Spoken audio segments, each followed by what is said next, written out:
in the glittering ballroom of Ashford Manor. A priceless treasure, the crown of St. Edward gleaming with gold rubies, and a diamond like a fallen star vanishes in a 10-second blackout. The guests gasp, the manor is locked, and suspicion falls on 5 cunning suspects: a proud lady, a charming diplomat, a nervous heiress, a desperate noble, and a silent butler. Each hides a secret, each could be the thief. Hercule Poirot, the brilliant detective with his sharp eyes and clever mind, steps into the shadows, following clues: wax crumbs, velvet scraps, a ruby, a hidden key to unravel a web of greed and deceit. Will Poirot's trap catch the thief before the crown is lost forever? The clock is ticking, and the truth is closer than anyone dares to think. Lord Ashford turned to the guards. Search everyone. No one leaves this room. The guards nodded and began checking the guests. Poirot watched closely. He saw how each person reacted. Lady Beatrice protested loudly, saying it was an insult. Count Renard smiled and opened his coat, showing he had nothing to hide. Miss Wentworth clutched her purse tightly. Mr. Vance argued with a guard, his voice angry. Mr. Grayson stood quietly, watching everything. Poirot walked to the glass case. He bent down, his eyes scanning every inch. The lock was shiny and new, with no scratches. The glass was smooth, no cracks or cuts. The velvet cushion had a tiny tear at the edge, barely noticeable. Poirot touched it with his gloved finger, then looked around. The floor was clean, no footprints or marks. The windows were shut, the curtains still. Interesting, Poirot murmured. Very interesting. Hastings joined him. What do you see, Poirot? It's impossible. No one could open that case without the key, and Lord Ashford had it the whole time. Poirot smiled. Impossible, you say? No, no, Hastings. Nothing is impossible for a clever mind. The thief was here, in this room, and they left a trail. We must find it. Lord Ashford stormed over. Poirot, you must help me. This is a disaster. The crown belongs to the royal family. If it's lost, I'm ruined. Poirot raised a hand. Peace, my lord. The crown is not lost. It is hidden, and I will find it. But first, I must know more. Tell me who knew about the crown's display, who had access to this room. Lord Ashford wiped his forehead. Only my family, my staff, and a few trusted guests. The guards were handpicked. The key never left my pocket. I swear it. Poirot nodded. Very well. I will speak to everyone. No one leaves the manor until I say so. The guests grumbled. But no one dared argue with Poirot. His small size and funny accent hid a mind sharper than a knife. Inspector Japp arrived, his face red from rushing. Poirot, I got your call. A theft, eh? In a locked case. This is a fine mess. Indeed, mon cher Japp, Poirot said.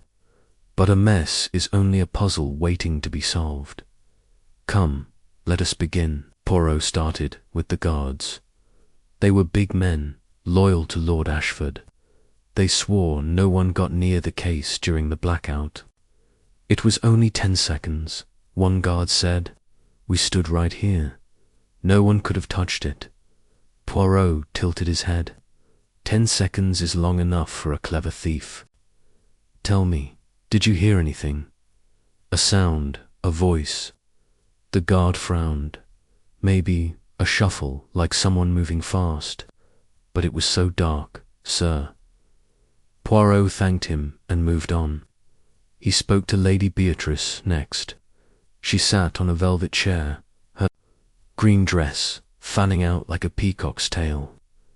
This is outrageous, she said, accusing us like common criminals.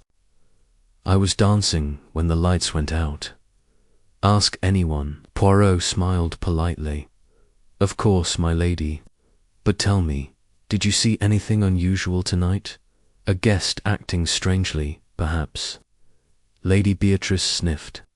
Everyone was acting strangely. Monsieur Poirot, it's a gala. People drink, they flirt, they scheme. But I saw nothing about the crown. Poirot noticed her hands. They were steady, but her rings were twisted, as if she'd been turning them nervously.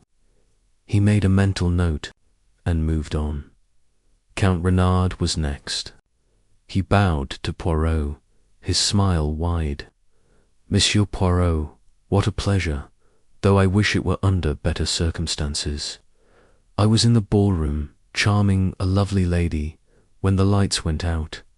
I'm afraid I saw nothing. Poirot's eyes twinkled. You are a man of charm, Count Renard. But charm can hide many things. Did you know the crown before tonight? Renard laughed. Only by reputation. A beautiful thing, but not worth stealing. Too much trouble? No. Perhaps, Poirot said. He noticed Renard's shoes. They were polished, but one had a tiny smudge of dirt. Odd for such a careful man. Miss Wentworth was harder to find. She stood by a window, her face pale. I don't know anything, she said quickly. I dropped my glass when the lights went out. I was startled. Poirot looked at her gloves. They were white silk, but one had a small tear at the thumb. A lovely pair of gloves, mademoiselle. How did they tear? She blushed. I caught them on my dress. It's nothing. Poirot nodded, but didn't believe her. A torn glove could mean many things. He would watch her closely. Mr. Vance was angry when Poirot approached. This is nonsense, he snapped. I was eating when the lights went out. I didn't go near that blasted crown. Poirot stayed calm. Of course, monsieur. But you seem troubled. Is there something you wish to tell me? Vance's face turned red. I don't like Ashford, if that's what you mean. He's a pompous fool. But I'm no thief. Poirot saw Vance's cufflinks, engraved with a crest. They looked expensive, too expensive for a man in debt. Another clue to store away. Finally, Poirot spoke to Mr. Grayson, the butler. He was polite, his voice low. I was directing the staff, sir. When the lights went out, I was near the kitchen door. I heard the scream and came running. Poirot studied him. Grayson's face was like a mask, showing nothing, but his hands were clasped tightly, as if hiding a secret. You are very calm, Mr. Grayson, Poirot said. A good quality in a butler, but perhaps to calm. Grayson blinked, but said nothing. Poirot thanked him and stepped back. The ballroom was quieter now. The guests sat in groups, whispering. The guards had found nothing. No crown, no tools, no clues. Inspector Japp scratched his head. It's like magic, Poirot. The crown just vanished. No magic, Japp, Poirot said. Only a clever trick. The thief is here, among us. They think they have one, but they do not know Hercule Poirot Hastings. Sighed. What now, Poirot? We can't keep everyone here forever. Poirot tapped his cane. We begin, mon ami. We watch, we listen, we think. The thief made a mistake. They always do. And I will find it. The night stretched on. The guests grew tired, but Poirot was wide awake. His mind raced, piecing together the clues, the torn glove, the smudged shoe, the engraved cufflinks, the calm butler, the nervous heiress. The blackout was no accident. Someone planned it. Someone knew the manor's secrets as the clock struck midnight, Poirot made a decision. He would stay at Ashford Manor. He would talk to every guest, every servant. He would search every room. The crown of St. Edward was not gone forever. It was hidden, waiting for him to find it. And find it he would.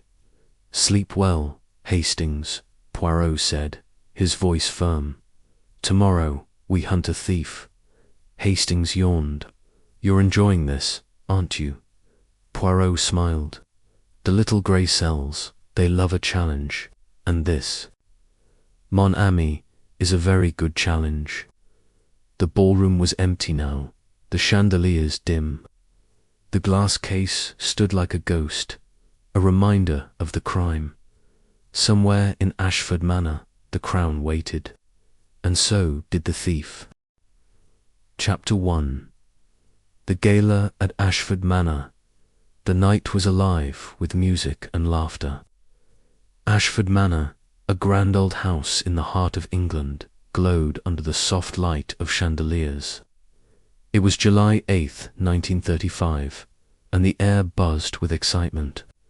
Lord Reginald Ashford, a tall man with a sharp moustache and a proud smile, had invited the richest and most important people in England to his gala. Tonight was special. The crown of St. Edward, a sparkling royal treasure, sat in the centre of the ballroom, locked in a glass case. Its jewels caught the light, winking at the guests like stars in a velvet sky. Hercule Poirot, the famous detective with his neat moustache and shiny shoes, stood near a marble pillar. His friend, Captain Arthur Hastings, stood beside him, sipping a glass of wine. Poirot's sharp eyes scanned the room. He didn't care much for dancing or fancy parties, but he loved watching people. To him, every smile, every glance told a story, and tonight he felt something was wrong. The air was too heavy, like a storm waiting to break. Look at them, Hastings, Poirot said in his soft, accented voice. All these fine people, dressed in their best, laughing and chatting. But someone here is not what they seem. The little grey cells, they are tingling. Hastings chuckled. He was used to Poirot's funny ways of talking. Oh, come now, Poirot. It's just a party. Everyone's here to see the crown and have a good time. What could go wrong? Poirot raised an eyebrow. Mon ami, where there is wealth, there is greed. And where there is greed, there is danger. This crown, it is not just a pretty thing. It is power, it is history. And someone in this room wants it for themselves. Hastings shook his head, but he knew better than to argue with Poirot. The little Belgian detective was never wrong about these things. Hastings took another sip of his wine and looked round. The ballroom was huge, with tall windows draped in red curtains. Golden light spilled from crystal chandeliers, making the polished floor shine. Ladies in bright dresses twirled with men in black suits. Waiters moved through the crowd, carrying trays of sparkling drinks and tiny sandwiches. In the center of the room stood the glass case. It was tall and strong, with a lock that only Lord Ashford could open. The crown of St. Edward sat on a red velvet cushion inside. Its gold band was heavy, set with rubies, sapphires, and a single diamond that gleamed like a piece of the moon. Guards stood nearby, their faces stiff and serious. No one could get close without being seen. Lord Ashford walked over to Poirot and Hastings. He was a big man, with a loud voice and a friendly smile. Monsieur Poirot, Captain Hastings. So glad you could come. Isn't it a splendid night? He said, waving at the crowd.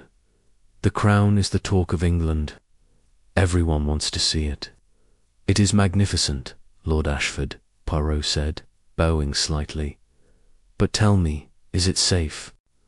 A treasure like this, It attracts unwanted attention. Lord Ashford laughed. Safe as houses, my dear Poirot. That case is unbreakable, and I have the only key. He patted his jacket pocket. Besides, my guards are the best. No one would dare try anything. Poirot nodded, but his eyes narrowed. He didn't like boasts. They made people careless. I hope you are right, my lord, he said quietly. As Lord Ashford walked away to greet more guests, Hastings leaned close. You're worrying too much, Poirot. Look at this place. It's crawling with guards.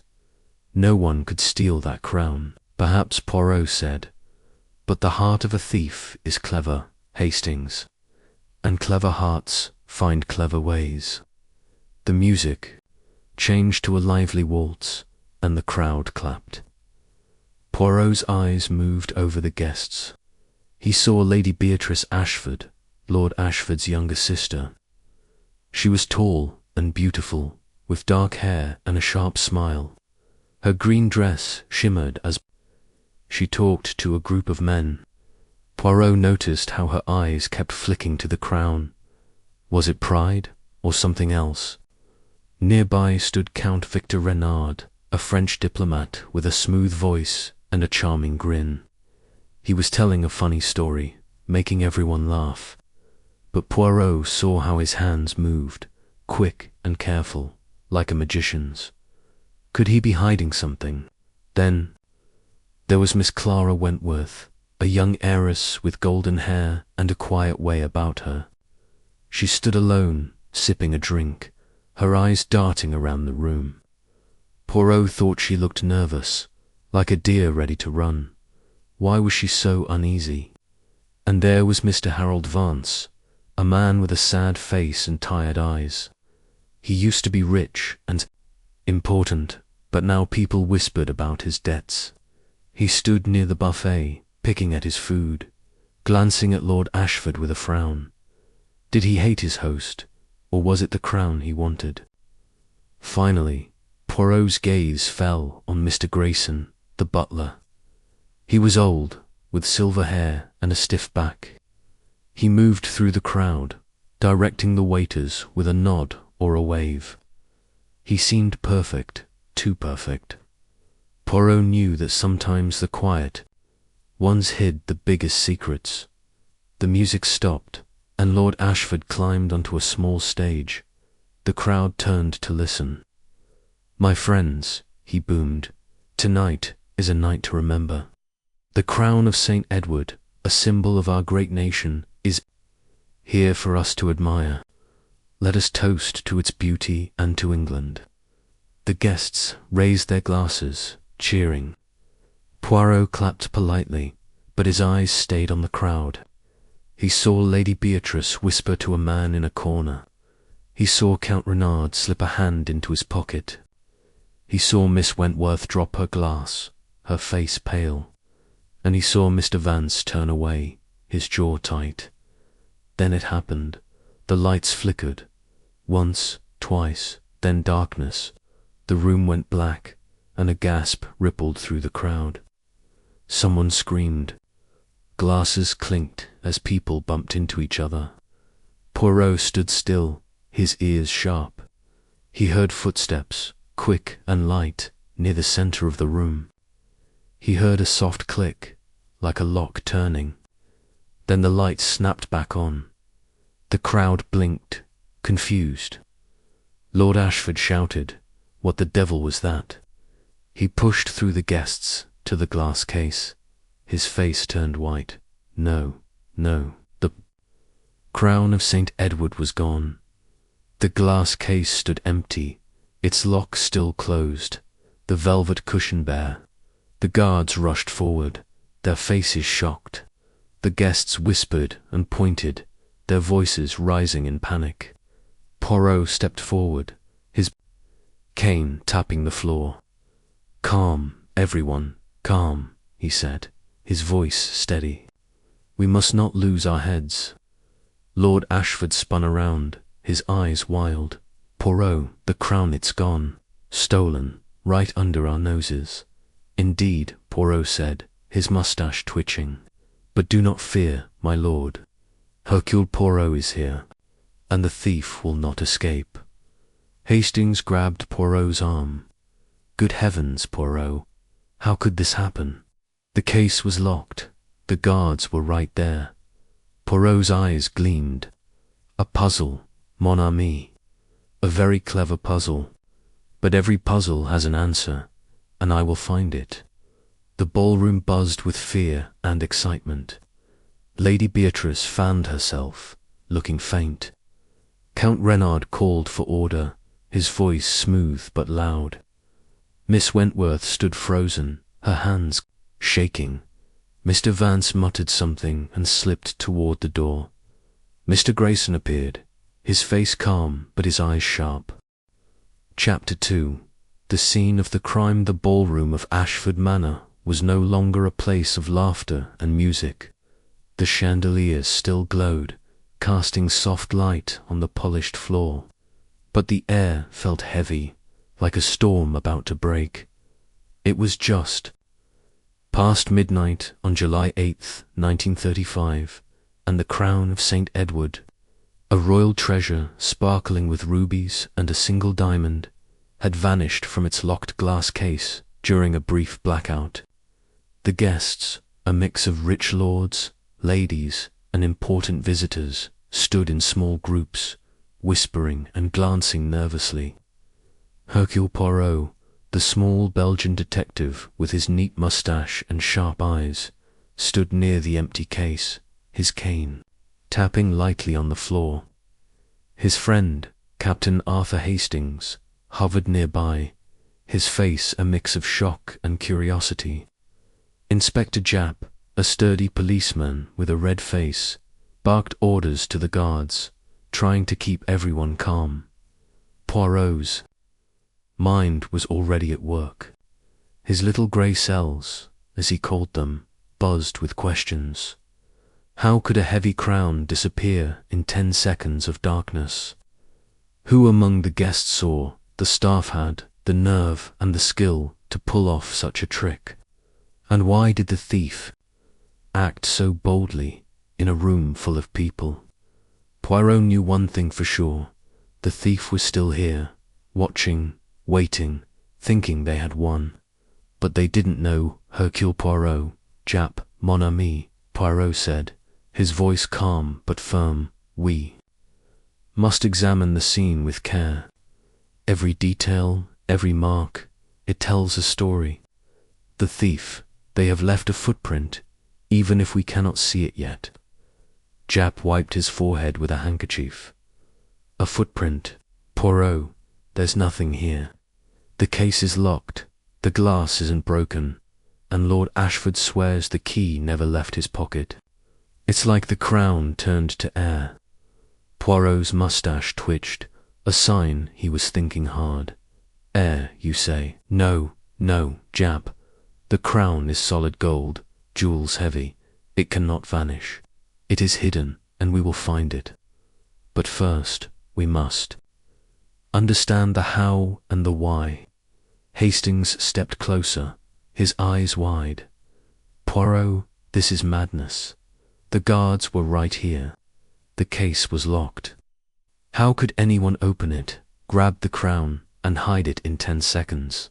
It's impossible, Poirot raised a finger. Impossible, Hastings. Never say that word to Hercule Poirot. The impossible is only a puzzle waiting for an answer. Come, let us look closely. The glass case stood in the center of the ballroom, tall and gleaming. It was made of thick glass, strong enough to stop a hammer, or so Lord Ashford had boasted. The lock was shiny brass, with no scratches or marks. The red velvet cushion inside, where the crown had rested, was bare except for a tiny tear at one corner. Poirot bent down, his eyes sharp as a hawk's. He touched the tear with his gloved finger, then looked at the glass. It was smooth, no cracks, no cuts.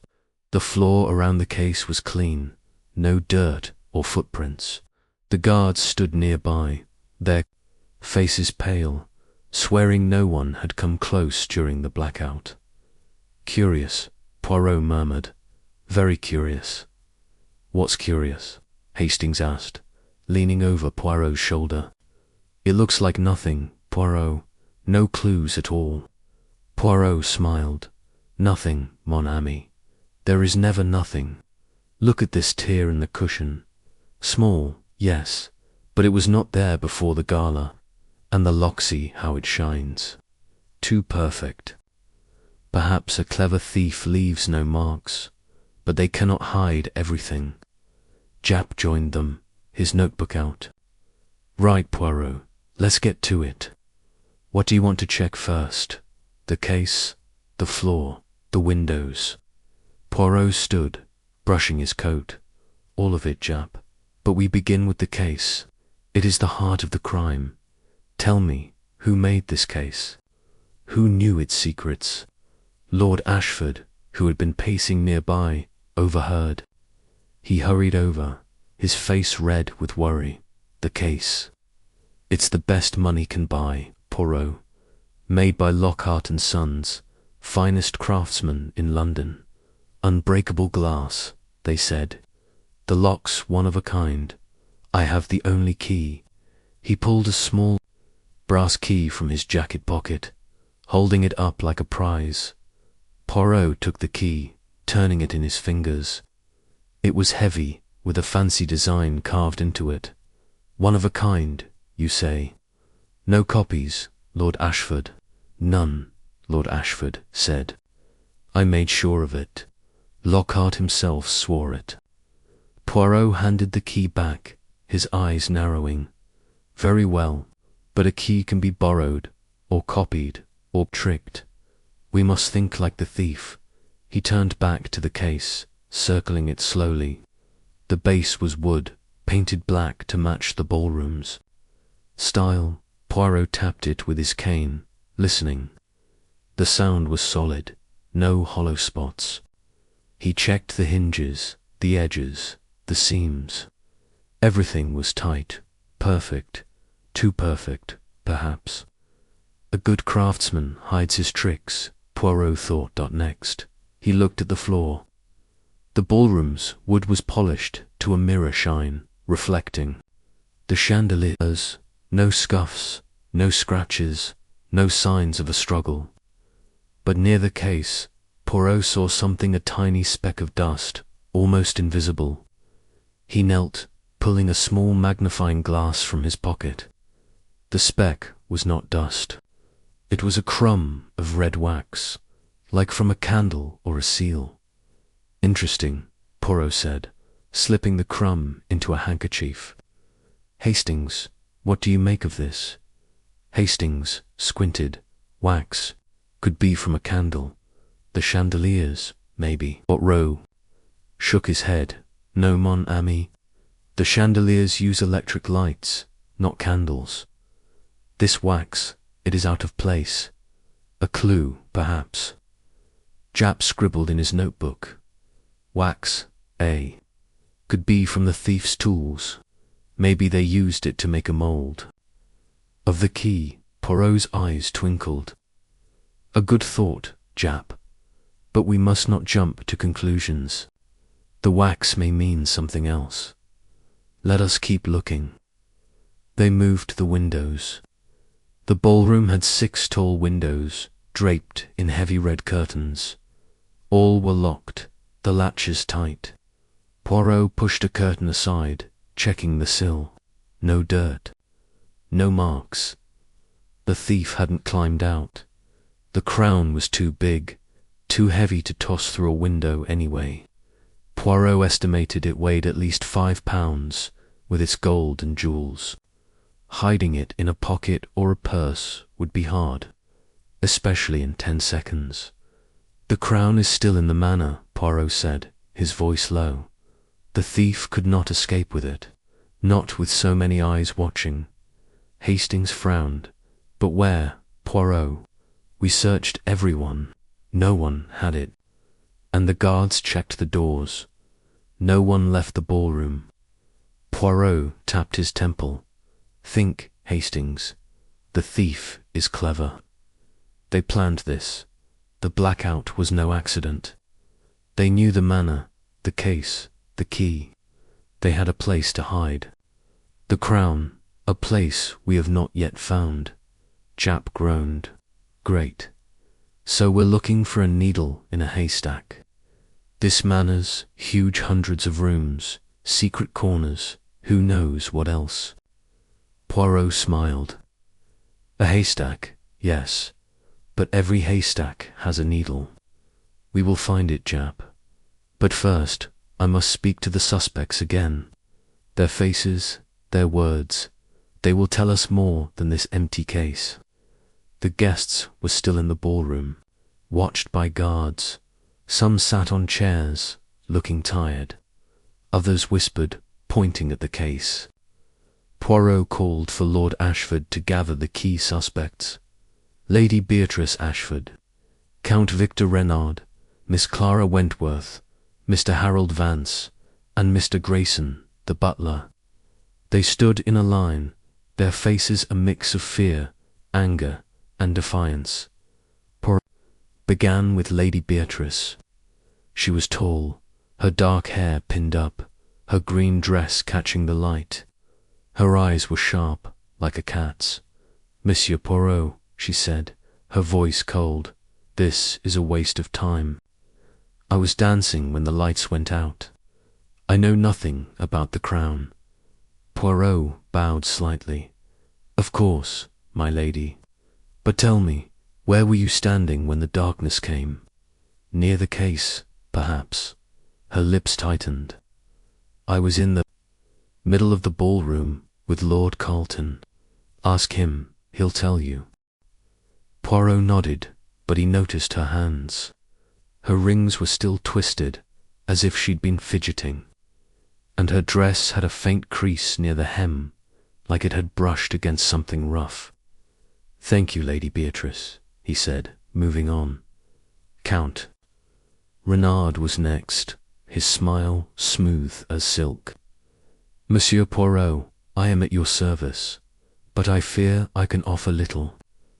I was charming a young lady, Miss Harrowen. The lights went out. We laughed about it, nothing more. Poirot tilted his head. You are a man of the world, Count Renard. You know this manor well? Yes. Its rooms, its halls. Renard laughed. Well enough, I suppose. I've visited Lord Ashford before, but steal a crown, mon Dieu, that is not my style. Poirot's eyes flicked to Renard's shoes. The smudge of dirt was still there, faint but clear. Your shoes, Count. They are. Not as clean as the rest of you. A walk in the garden, perhaps. Renard's smile faltered, but only for a moment. A cigarette break, nothing more. The gravel paths, they are messy. Poirot nodded, but made a note in his mind. A cigarette break, or something else. Miss Wentworth stood with her arms crossed, her face pale. Her golden hair was slightly messy, and her torn glove was gone, replaced by a new one. I told you, Monsieur Poirot, she said, her voice shaky. I was startled by the blackout. I dropped my glass, that's all. Poirot studied her. A new glove, mademoiselle. The other, with the tear, it was inconvenient. Her cheeks turned pink. I changed it. The tear was embarrassing. Surely that's not a crime. No, Poirot said, but hiding something that might be. Tell me, did you see anyone near the case before the lights went out? She shook her head quickly. No, I was by the window. I didn't see anything. Poirot saw her purse, clutched tightly in her hands. It was small, too small to hold a crown, but big enough for a tool or a key. He let her go, his mind turning. Mr. Vance was next, his face red with anger. This is ridiculous, Poirot. I'm no thief. I was eating, I told. You, I don't care about Ashford's precious crown. Poirot stayed calm. You do not like Lord Ashford, monsieur. That is clear. Why is that? Vance's eyes narrowed. He's a smug fool, that's why. Thinks he's better than everyone. But I didn't steal anything. Poirot noticed Vance's cufflinks again. The crest on them was old, like something from a noble family, but Vance was supposed to be broke. Where did he get such fine jewellery? Thank you, Mr. Vance, Poirot said, moving on. Mr. Grayson, the butler, was last. He stood straight, his silver hair neat, his face blank. I was near the kitchen door, sir, he said. When the lights went out, I heard the scream and came to help. Poirot watched him closely. You move quickly, Mr. Grayson, a good butler, always ready. But tell me, did you touch the case tonight? Before the blackout, perhaps? Grayson's eyes flickered, just for a second. No, sir. My duties were with the staff. I had no reason to go near the case. Poirot nodded. Grayson's hands were still clasped tightly. Was he nervous or just careful? Poirot thanked him and stepped back. The interview's done. Poirot walked to a quiet corner with Hastings and Japp. Well, Japp asked. Any ideas, Poirot? They all have alibis, and we've got no crown, no tools, nothing. Poirot tapped his cane. Not nothing, Japp. We have the wax. We have the torn cushion. We have the smudged shoe, the twisted rings, the new glove, the fancy cufflinks. Small things, yes, but they are threads, and threads make a tapestry. Hastings groaned. Threads. Poirot, you're talking in riddles again. What do they mean? Poirot smiled. They mean the thief is clever, but not perfect. The blackout was planned. The case was opened. The crown was hidden.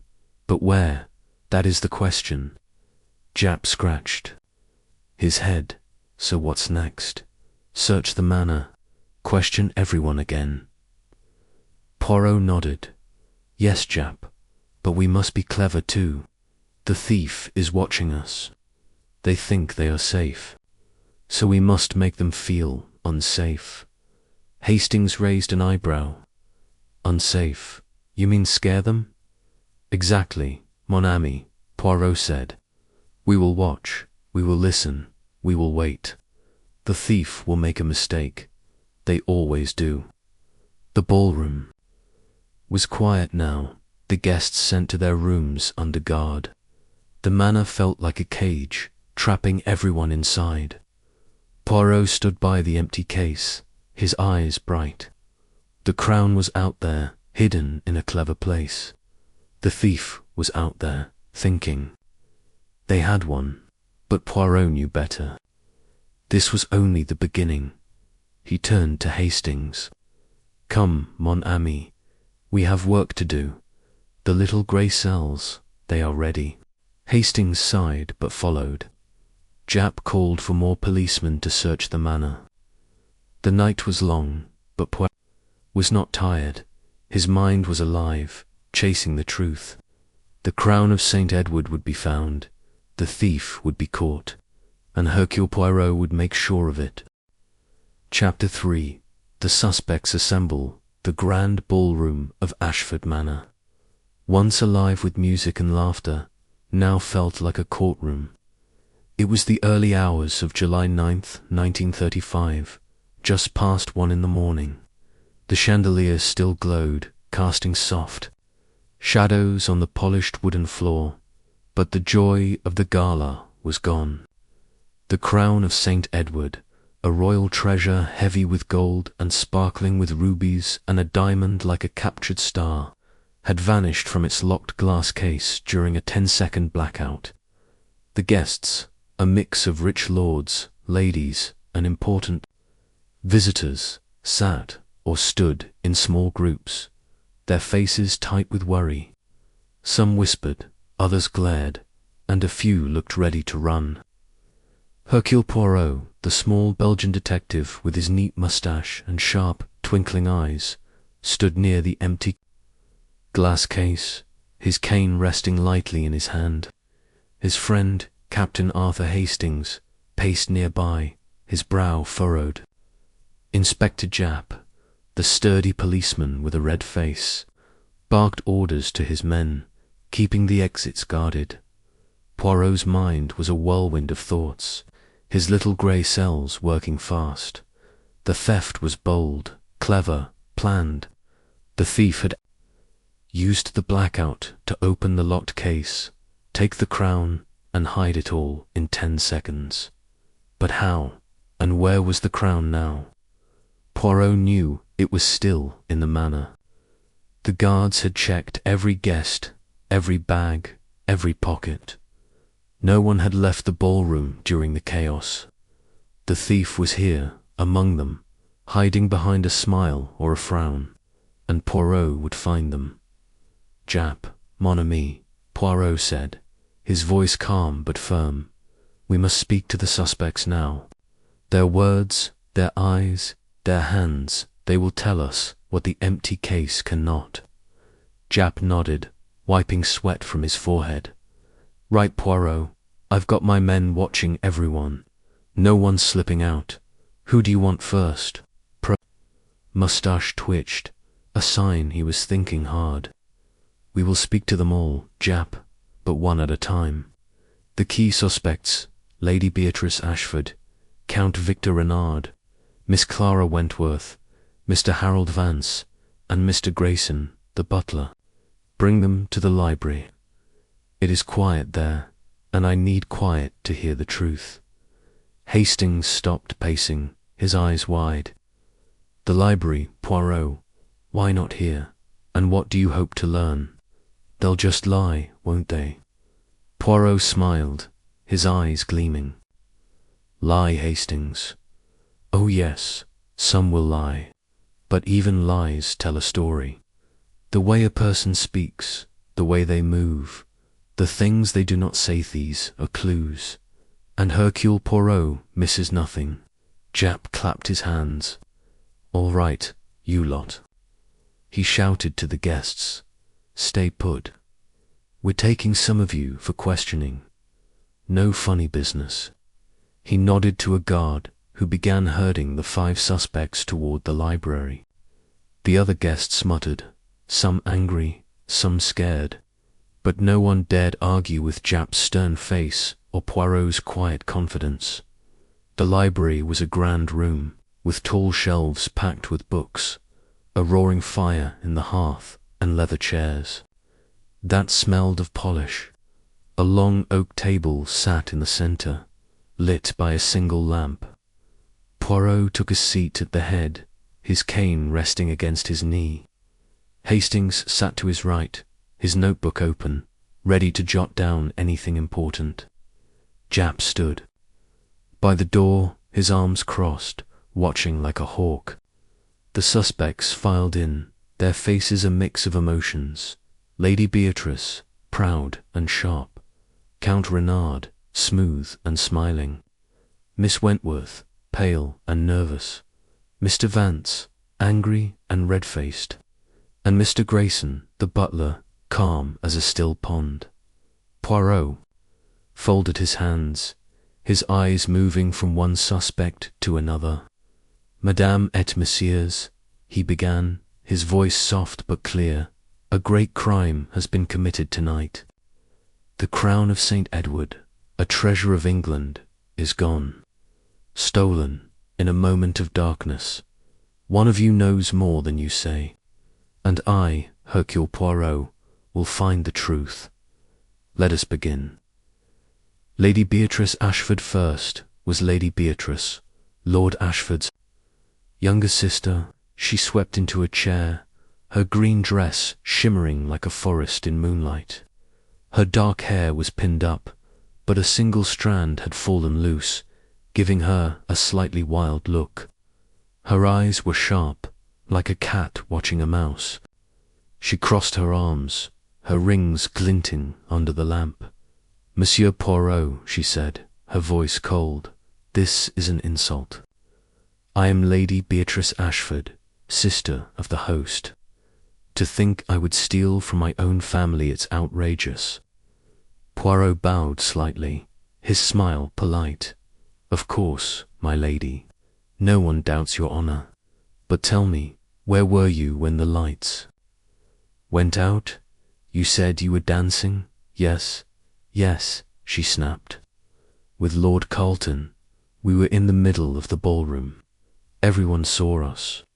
Poirot nodded, his eyes on her hands. Her rings were still twisted, as if she'd been turning them nervously.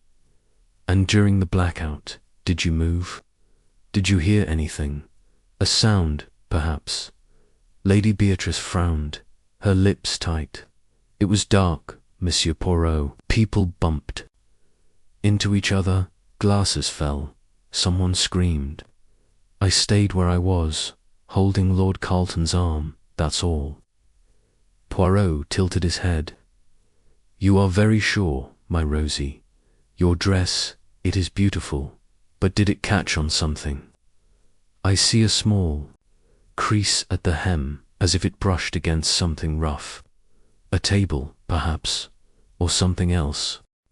Her eyes widened, just for a moment, then narrowed. My dress, really? Monsieur Poirot, you notice everything. It's nothing. I brushed against a chair, I suppose. You're making a fuss over nothing. Poirot smiled thinly. Nothing, my lady, perhaps. But I notice you wear many rings. They are not in place. As if you have been nervous, lol. Why did you change your gloves, mademoiselle? The torn one, it was. Embarrassing, you said. Miss Wentworth blushed, her hands shaking. Slightly. I told you, I changed it because it tore. It was an accident, nothing more. Poirot nodded, his eyes on her purse. It was small, black and shiny, clutched tightly in her hands. Your purse, mademoiselle. It is small, yes, but big enough for a tool, perhaps, or a key. Her face went white. A key. I don't know what you mean. I was by the window, nowhere near the case. I dropped my glass, that's all. Poirot let her go, but he made a note in his mind. The new glove, the tight grip on her purse, was suspicious. A lady like her didn't tear gloves by accident. Mr. Harold Vance. Mr. Vance was next, stomping into the library like an angry bull. His face was red, his eyes tired and bloodshot. He sat heavily, his hands clenched into fists. His cufflinks gleamed, their crests catching the light too fancy for a man said to be in debt. This is nonsense. Vance snapped. I was at the buffet, eating. I didn't touch that crown. You're wasting my time, Poirot. Poirot stayed calm, his voice smooth. You are upset, Monsieur Vance. I understand. But tell me, why do you dislike Lord Ashford so much? And these cufflinks? Very fine, yes. A family crest, perhaps. Vance's jaw tightened.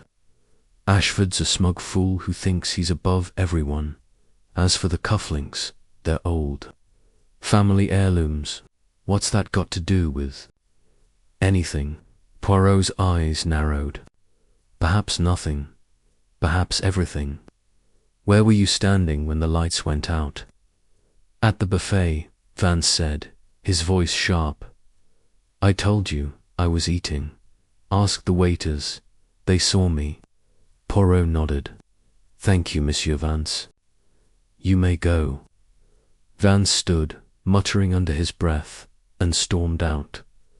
Poirot watched his cufflinks gleam as he left. Heirlooms, or a recent purchase. Poirot would find out. Mr. Grayson, the butler last. Was Mr. Grayson, the butler? He glided into the room, his silver hair neat, his face calm as a still lake. He stood straight, his hands clasped tightly behind his back, his eyes steady but guarded. "Mr. Grayson," Poirot said, "you are the perfect butler, yes. Always in the right place, doing the right thing.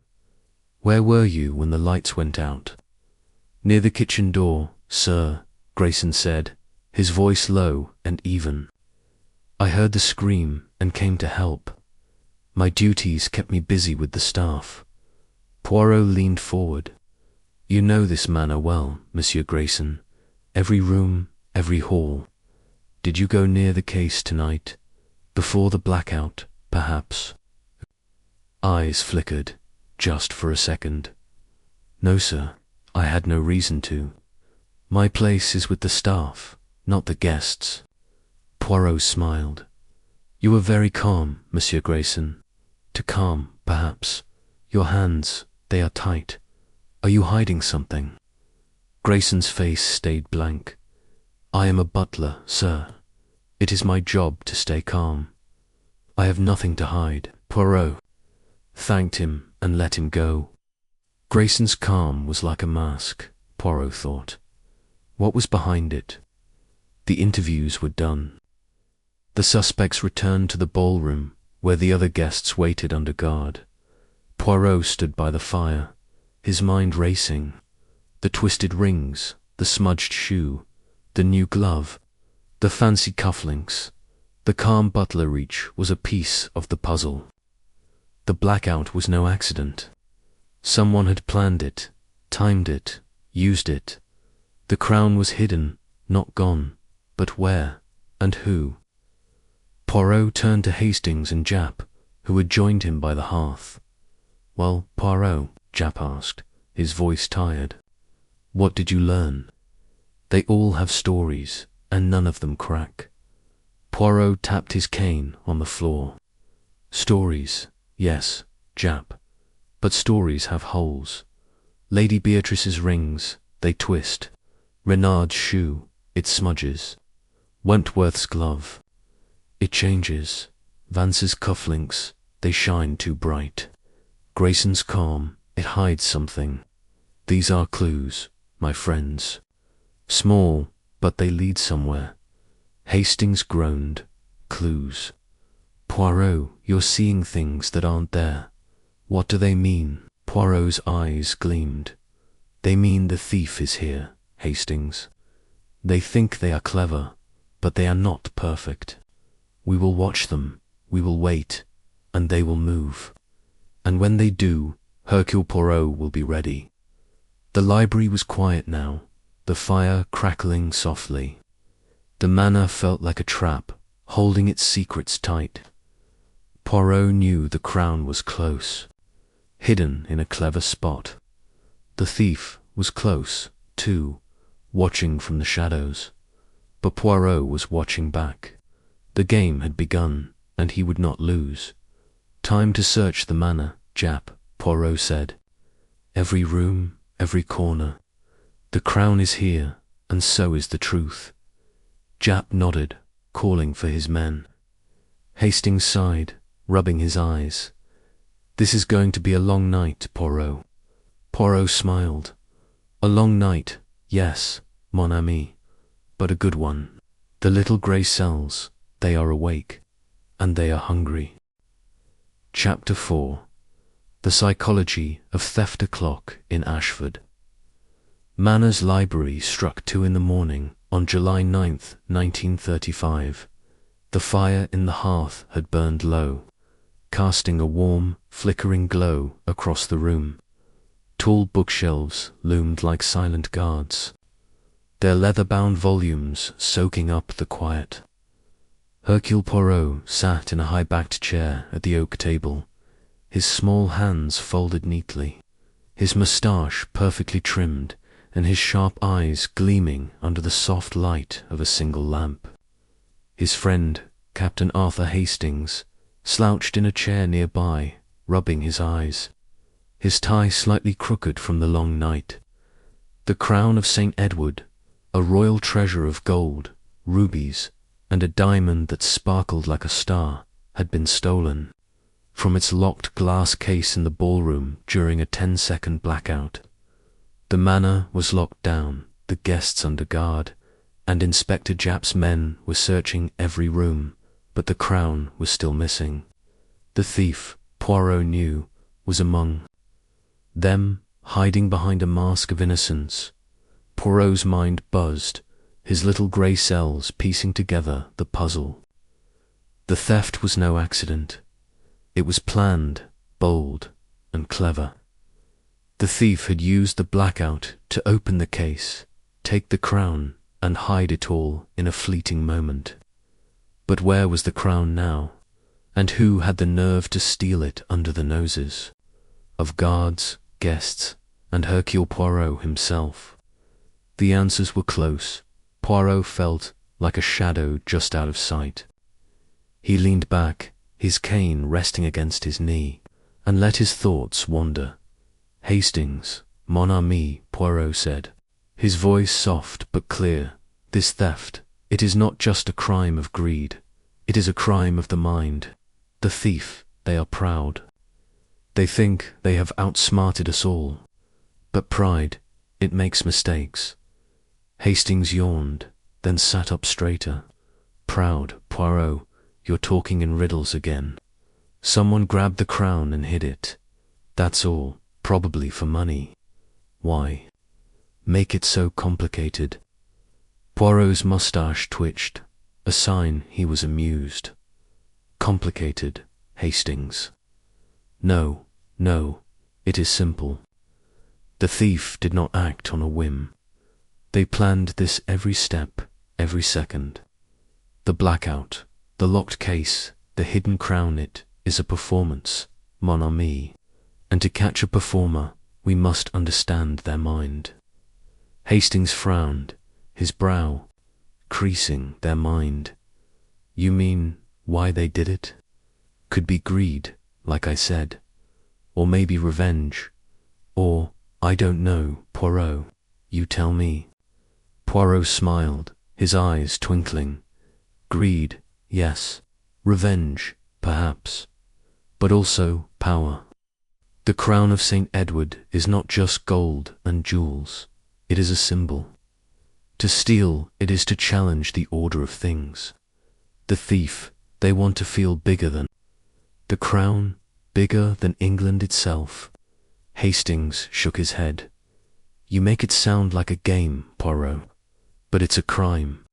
Someone's got that crown, and we need to find it before they get away." Poirot raised a finger. "They will not get away, Hastings. The crown is heavy, 5 pounds, at least. It is not easy to carry, not easy to hide. The thief could not leave the manor with it, not with Japp's men at every door. No, the crown is here, in this house, waiting for us to find it." Hastings leaned forward, his voice low. "Here, you're sure, Poirot? We searched everyone. Pockets, bags, coats, nothing. Where could they hide something that big?" Poirot tapped his temple. "Think, mon ami, the thief is clever. They did not stuff the crown in a pocket or a purse. They had a plan, a place, a secret drawer, a hidden panel, a clever spot we have not yet seen. But to find it, we must first find the thief." Hastings groaned. "And how do we do that?" "We talked to them all, Lady Beatrice, Count Renard, Miss Wentworth, Mr. Vance, and that butler, Grayson. They all have stories, alibis, even. You're not saying they're all lying, are you?" Poirot's smile widened. "Not all, Hastings, but one, perhaps two. The others, they hide smaller secret spheres, grudges, hopes. These secrets, they cloud the truth. We must clear the clouds to see the sun." Hastings rubbed his neck. "You're doing it again, Poirot. Clouds and sun. Just tell me what you're thinking. Who's the thief?" Poirot leaned back, his eyes half closed. "Patience, mon ami. The thief is one of our 5, I am sure. Lady Beatrice, with her sharp eyes and twisted rings, Count Renard, with his smooth words and dirty shoe, Miss Wentworth, with her torn glove and nervous hands, Mr. Vance, with his anger and fancy cufflinks, or Mr. Grayson, the butler, so calm, so perfect. Each has a reason, a chance, a clue. Hastings scribbled in his notebook, trying to keep up. Right, so. What's the plan? Question them again. Search their rooms. Poirot nodded. Yes, Hastings. But first, we must understand them. Let us think about each one, their heart, their mind. Why would they steal the crown? What drives them? He stood, pacing slowly, his cane tapping the floor. The library was quiet, the fire's crackle the only sound. Poirot's voice was steady, like a teacher explaining a lesson. Let us begin with Lady Beatrice Ashford. She is the sister of Lord Ashford, yes, a proud woman, ambitious, used to wealth and power. But she is not the head of the family. Her brother holds the title, the land, the glory. Perhaps she resents this. Perhaps the crown, it tempts her not for money, but for control, to show she is as great as her brother. Hastings nodded slowly. That makes sense. She was awfully quick to say she was dancing, wasn't she? And those rings, she kept twisting them, like she was nervous. Exactement, Poirot said. The rings, they betray her. A woman so proud does not fidget unless her mind is troubled. And the crease in her dress, small but strange, did she brush against something in the dark? We must watch her. Poirot paced again, his hands behind his back. Now, Count Victor Renard, a diplomat, charming, clever. He knows the manor, its halls, its secrets. His shoe, it has dirt a smudge. From the garden, perhaps.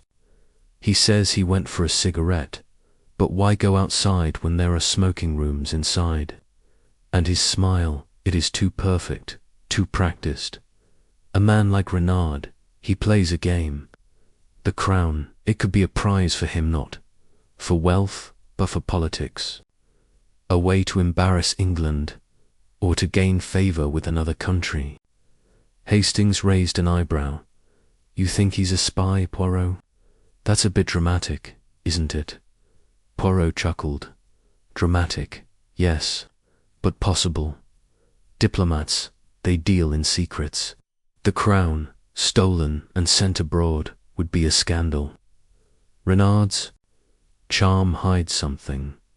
We must find what's. Poirot stopped, his eyes bright. Then we have Miss Clara Wentworth, the young heiress.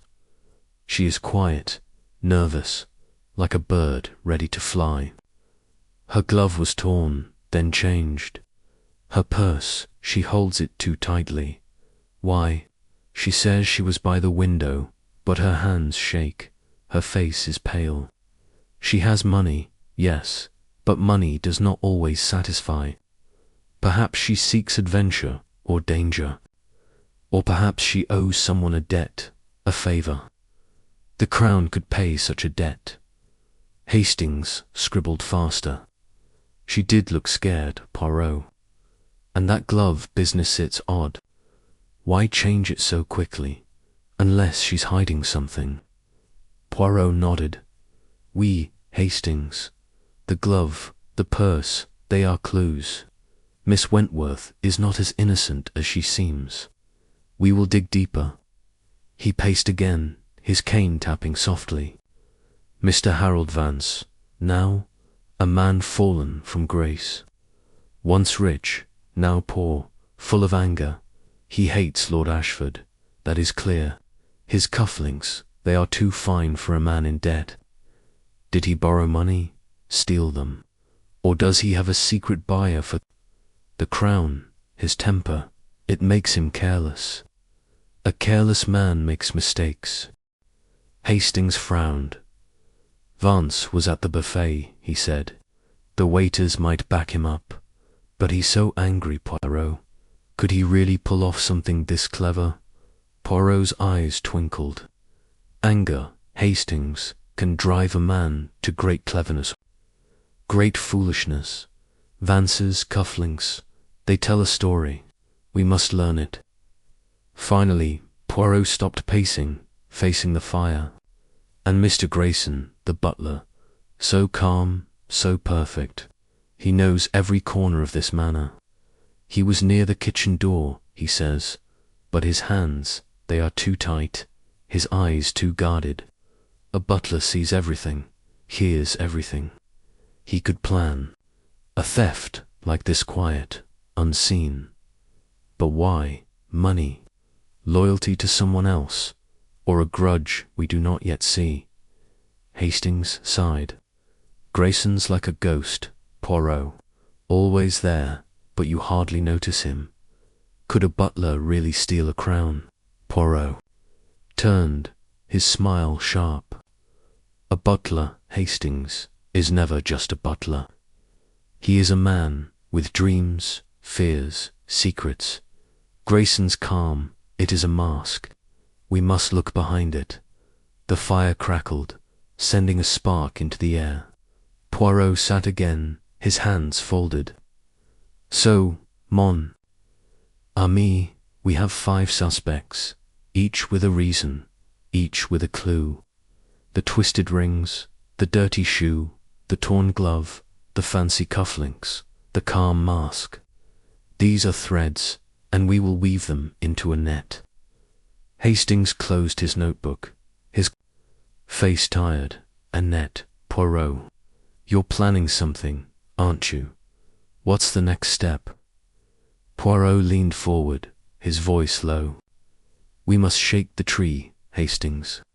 The thief thinks they are safe. We will make them nervous. I have asked Lord Ashford for a list of all guests and staff, their schedules, their rooms. We will search the manor, yes, but we will also watch. The thief will move. They will try to check their prize. And when they do, we will see. Hastings raised an eyebrow. You mean set a trap? Poirot's eyes gleamed. Not yet, mon ami. A trap comes later, when we know more. For now, we observe, we listen, we think.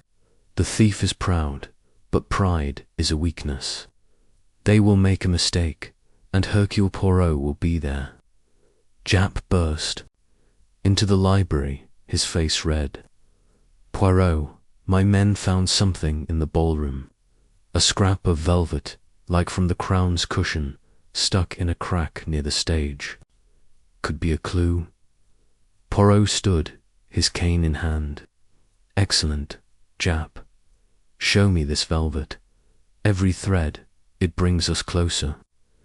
They hurried back to the ballroom, where the guests were still under guard.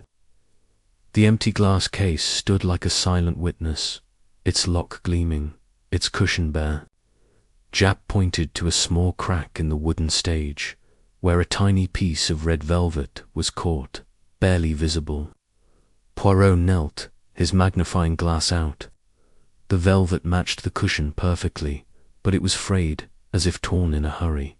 Very good, Japp, Poirot said. This velvet, it was caught when the thief moved the crown. They were fast, but not careful enough. The stage, it is close to the case. Perhaps they hid the crown nearby, in a moment of panic. Hastings frowned. The stage, but we searched it, Poirot. There's nothing there, no trapdoors, no secret compartments. Poirot smiled. Not yet, Hastings. But a stage is a place. Of tricks, yes, like a magician's box. We will look again, with fresh eyes. Japp scratched his head. So, what now? Keep searching. Question the staff. Poirot nodded. Both, Japp. I want the schedules of every servant, every guard, who was where when the lights went out. And I want to know about this blackout. It was no accident. Someone tampered with the lights. Find me the electrician, the one who controls. The manor's power, Jap saluted. Right, Poirot, I'll get on it. But this is a big house. It could take days. Poirot's eyes twinkled. Days, Jap. No, no, the thief will not wait days. They are nervous now, knowing we are close. We must move quickly. The ballroom was quiet, the guests tired and restless. Lady Beatrice sat, with her arms crossed, her eyes sharp. Count Renard sipped a drink, his smile still in place. Miss Wentworth clutched her purse, her face pale. Mr. Vance stood by a window, muttering to himself. Mr. Grayson moved silently, directing a waiter to clear a table. Poirot watched them all, his mind racing. The crown was here, he knew it. The thief was here, too. The velvet scrap, the wax crumb from chapter 2, the torn cushion, they were pieces of a puzzle. But the biggest piece was the thief's mind. Why did they steal? How did they plan it? Poirot closed his eyes, picturing the blackout, the darkness, the scream, the shuffle of feet, the click of a lock. 10 seconds. Enough time for a clever hand, a bold heart. He opened his eyes, his voice firm. Hastings, Jap, we will stay in this manor. We will eat here, sleep here, watch here. The thief will not escape. The crown will not stay hidden. Hercule Poirot does not fail. Hastings sighed, rubbing his eyes. You're enjoying this, aren't you, Poirot? All this mystery, all these clues.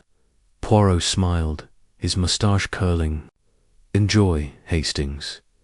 No, I am alive. The little grey cells, they dance. And when they dance, the truth comes closer. The manor was dark now, the chandeliers dimmed, the guests sent to their rooms under guard. The empty case stood alone, a reminder of the crime. Somewhere in Ashford Manor, the crown waited. Somewhere, the thief watched. And Poirot watched back, his mind sharp, his heart ready. The game was on, and he would win. Chapter 5. A hidden compartment. The grand halls of Ashford Manor were quiet now, the echoes of the gala long faded. It was just past 3 in the morning on July 9th, 1935, and the air felt thick with secrets.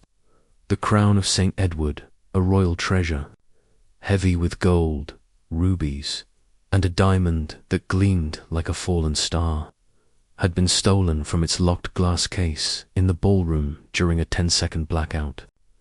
The manor was locked down, its guests and staff under guard, their faces a mix of fear and frustration. Hercule Poirot, the small Belgian detective with his neat moustache and piercing eyes, walked slowly through the library, his cane tapping the polished floor. His friend, Captain Arthur Hastings, followed, his notebook clutched tightly, his face tired but curious. Inspector Japp, red-faced and determined, directed his men to search every corner of the manor. The crown was still missing, but Poirot knew it was here, hidden by a clever thief who thought they had outsmarted everyone. Poirot's little grey cells were alive, sorting through the clues, the wax crumb from the ballroom floor, the torn velvet cushion in the glass case, the scrap of velvet caught in the stage's crack, and the suspicious behaviours of the 5 key suspects, Lady Beatrice, Ashford, Count Victor Renard, Miss Clara Wentworth, Mr. Harold Vance, and Mr. Grayson. The butler. Each had a motive, a chance, a secret. The blackout was no accident, Poirot was sure. The thief had planned every move, using the darkness to open the case and hide the crown. But where and how? The answers were in the manor, waiting to be found. Jap, mon ami, Poirot said, his voice calm but sharp. "We must search this house with care. The crown is heavy, not easy to carry far. The thief hid it quickly, in a place they knew. A secret place, perhaps." Japp wiped his brow, his notebook full of scribbles. A secret place. "Poirot, this man has got more rooms than a rabbit warren. Holes, closets, attics. Where do we even start?" Poirot's mustache twitched, a sign he was thinking hard. "We start here, Japp, in the library. It is close to the ballroom, a place of quiet, a place to think. The thief, they needed a moment to act, to hide. This room, it has secrets, I feel it." Hastings yawned, then caught himself. "The library, Poirot, it's just books and chairs. We already looked round. What makes you think the crown's here?" Poirot raised a finger, his eyes twinkling. "Not the crown itself, Hastings, but a clue. The thief is clever, but they are not invisible. They left a trail, and we will find it. Come, let us look." The library was a grand space, its tall shelves packed with books, their leather spines glinting in the firelight. The hearth glowed softly, its embers casting shadows on the oak-panelled walls. A long table stood in the center, flanked by heavy chairs. A chandelier hung above, its crystals dim in the early morning light. Poirot moved slowly, his cane tapping, his eyes scanning every inch. He checked the shelves, running his gloved fingers along the edges, feeling for loose panels or hidden catches. He tapped the floor, listening for hollow sounds. He even climbed a small ladder to inspect the higher shelves, his small frame surprisingly nimble. "Poirot, you're like a bloodhound," Hastings said, half laughing. "What are you looking for?" "A secret door." Poirot paused, his hand on a shelf.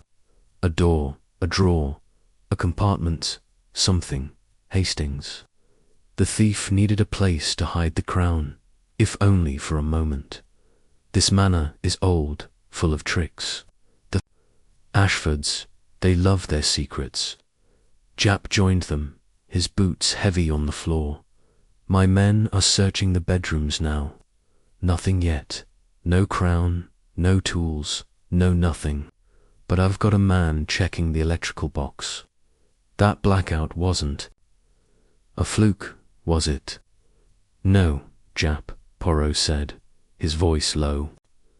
"The blackout was planned, timed to the second. 10 seconds of darkness enough for a clever hand to act. We must find how it was done.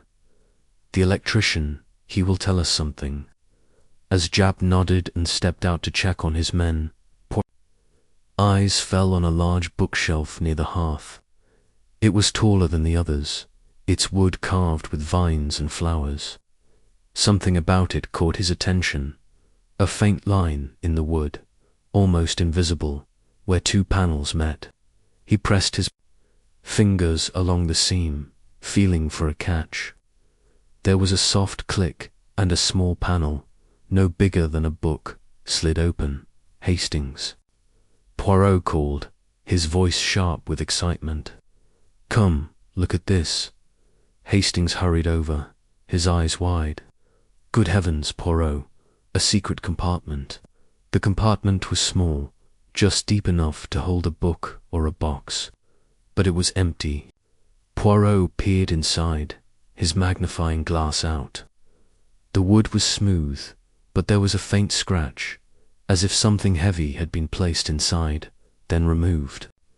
A tiny thread of red velvet, like the scrap from the stage, clung to the edge. "Mon Dieu," Poirot murmured. "This is it, Hastings. The thief used this compartment, I am sure. They hid the crown here, then moved it. But why? To confuse us? Or because they feared discovery?" Hastings leaned closer, squinting. "It's empty, Poirot. If the crown was here, it's gone now. Maybe it was a decoy to throw us off. Poirot nodded slowly.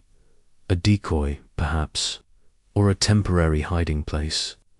The thief, they are clever, but, rushed. This scratch, this velvet, they tell a story. The crown was here, if only for a moment. Japp returned, his face eager. What's this? Poirot found something. Poirot showed him the compartment, the scratch, the velvet thread. A clue, Japp. The thief used this space, but the crown is gone. We must search again, with new eyes. The manor has more secrets. I am sure, Japp scribbled in his notebook. Right, I'll get my men to check every shelf, every wall. If there's one hidden spot, there could be more.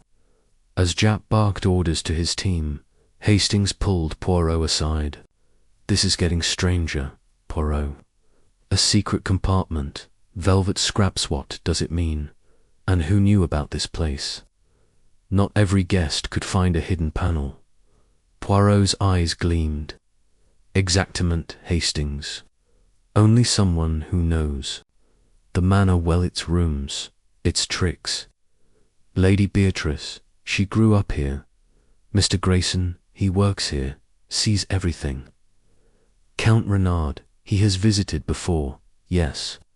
Even Miss Wentworth or Mr. Vance, they might know more than they say. We must learn their secrets. While Poirot and Japp planned the next search, Hastings decided to stretch his legs. The library felt stuffy and he needed air. He wandered into the hall, where a few guests lingered under guard. The manor was quiet, but not empty, as he passed. A small parlour. He heard voices, low, urgent, almost hidden by the creak of the floor.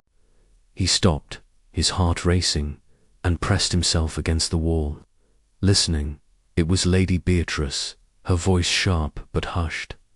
You owe me, Harold, she said. Don't think you can back out now. We had a deal. Mr. Vance's voice came next, rough and angry. A deal, Beatrice. This is madness. If they find out, we're done for. I didn't sign up for this. Hastings held his breath, his pen ready to jot down every word. Lady Beatrice laughed, a cold sound. You're in too deep, Harold. Keep quiet, and we'll be fine. They'll never find it. The voices faded as footsteps moved away. Hastings hurried back to the library, his face flushed. Poirot, he whispered, pulling him aside. I heard something, Lady Beatrice and Vance, in the parlour. They were talking. About a deal, and something about they'll never find it. Do you think it's the crown? Poirot's eyes narrowed, his moustache twitching. Very good, Hastings. A deal, you say. This is most interesting. Lady Beatrice, with her twisted rings, and Vance, with his fancy cufflinks, they are connected, perhaps. But to what? The theft, or something else? Hastings scribbled in his notebook. It sounded suspicious, Poirot. They were whispering like they didn't want anyone to hear. And Vance sounded scared. Poirot nodded, his mind racing. Fear, mon ami, is a great revealer. Vance is angry, yes, but scared. That is new. And Lady Beatrice, she is bold, but perhaps too bold. We must watch them closely. Japp returned, his face grim. The electrician's here, Poirot. Says the blackout was caused by a tripped switch in the basement. Someone flipped it, then flipped it back, timed it perfectly. Poirot's eyes lit up. Perfectly, Japp. Then we have a clue to the thief's mind. They know the manor systems, its lights, its switches. This narrows our list. Who has such knowledge? Japp shrugged. Could be anyone who's been here before. Lady Beatrice, Grayson, maybe Renard. Even Vance or Wentworth could have snooped around. Poirot tapped his cane. We, Japp. But the electrician, He may know more. Bring him to me, and keep searching. For hidden places, the compartment, it is a start, but there are others. The electrician, a thin man named Mr. Dobbs, shuffled into the library. His hands were stained with grease, his eyes nervous. I checked the box, sir, he said, too. Poirot. The switch was tripped, like Inspector Japp said. Someone knew exactly which one to flip. It's not easy to find, tucked away in the basement. Poirot leaned forward. And who, Monsieur Dobbs, knew about this switch? The staff, the guests, Dobbs scratched his head. The staff, mostly. Mr. Grayson, he knows the manor's wiring. Lord Ashford, of course. Maybe Lady Beatrice, she's always poking around. And some guests, they've been here before, like that French fellow, Count Renard. Poirot nodded, his mind storing every word. Thank you, Monsieur Dobbs. You have been most helpful. As Dobbs left, Poirot turned to Hastings and Japp. The net tightens. My friends, the thief knows the manor, its rooms, its switches, its secrets, the compartment, the velvet, the blackout. They are pieces of a clever plan. But the thief, they are not perfect. They left the velvet, they scratched the wood. They will leave more. Hastings sighed, his eyes heavy. More clues, Poirot. This is like chasing a ghost. The crown could be anywhere. Poirot smiled, his voice firm. Not anywhere, Hastings. It is here, in this manor. The thief is here, too, watching us. But we are watching back. The little grey cells, they see what the thief does not expect. Japp clapped his hands. Right, Poirot. I'll keep my men searching every shelf, every wall, every floorboard, and I'll have Grayson and the staff questioned again. Someone knows something. Poirot nodded. Good, Japp and I will think.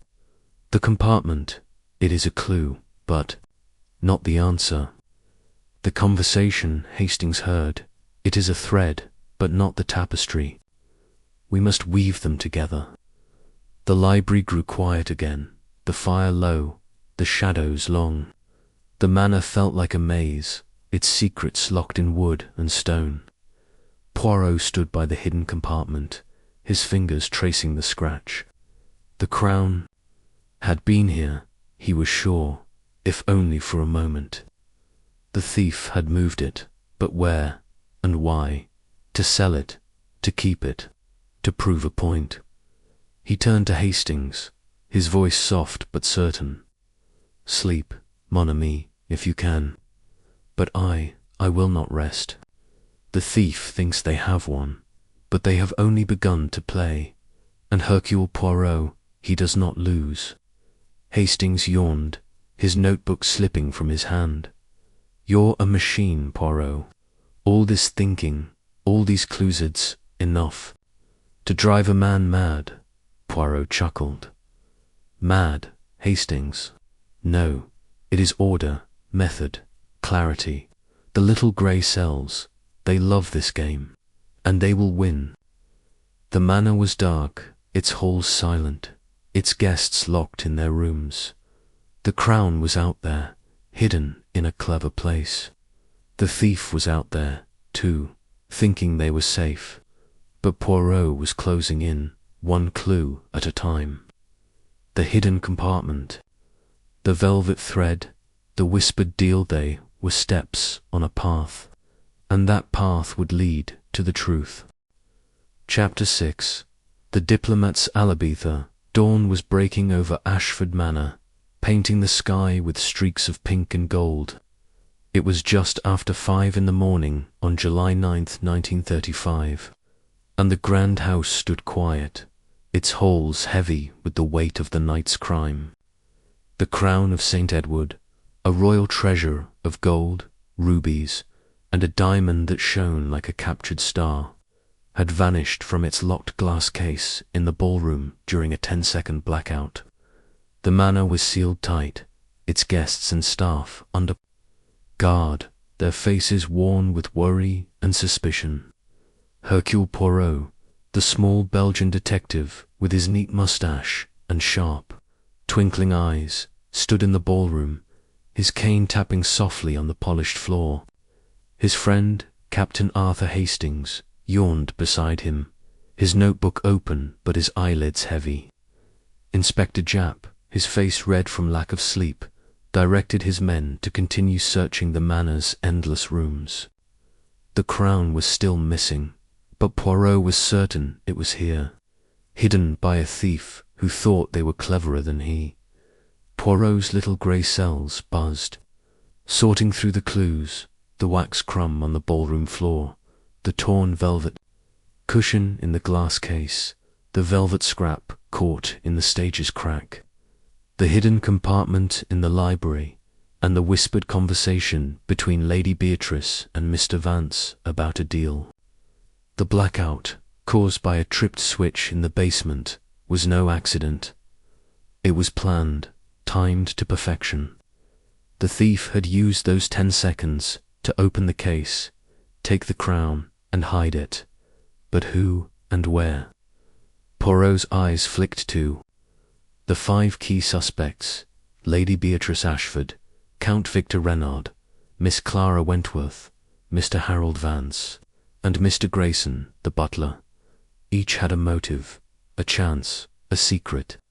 Today, Poirot would focus on one: Count Victor Reynard, the charming French diplomat whose smooth words and smudged shoe hinted at something more.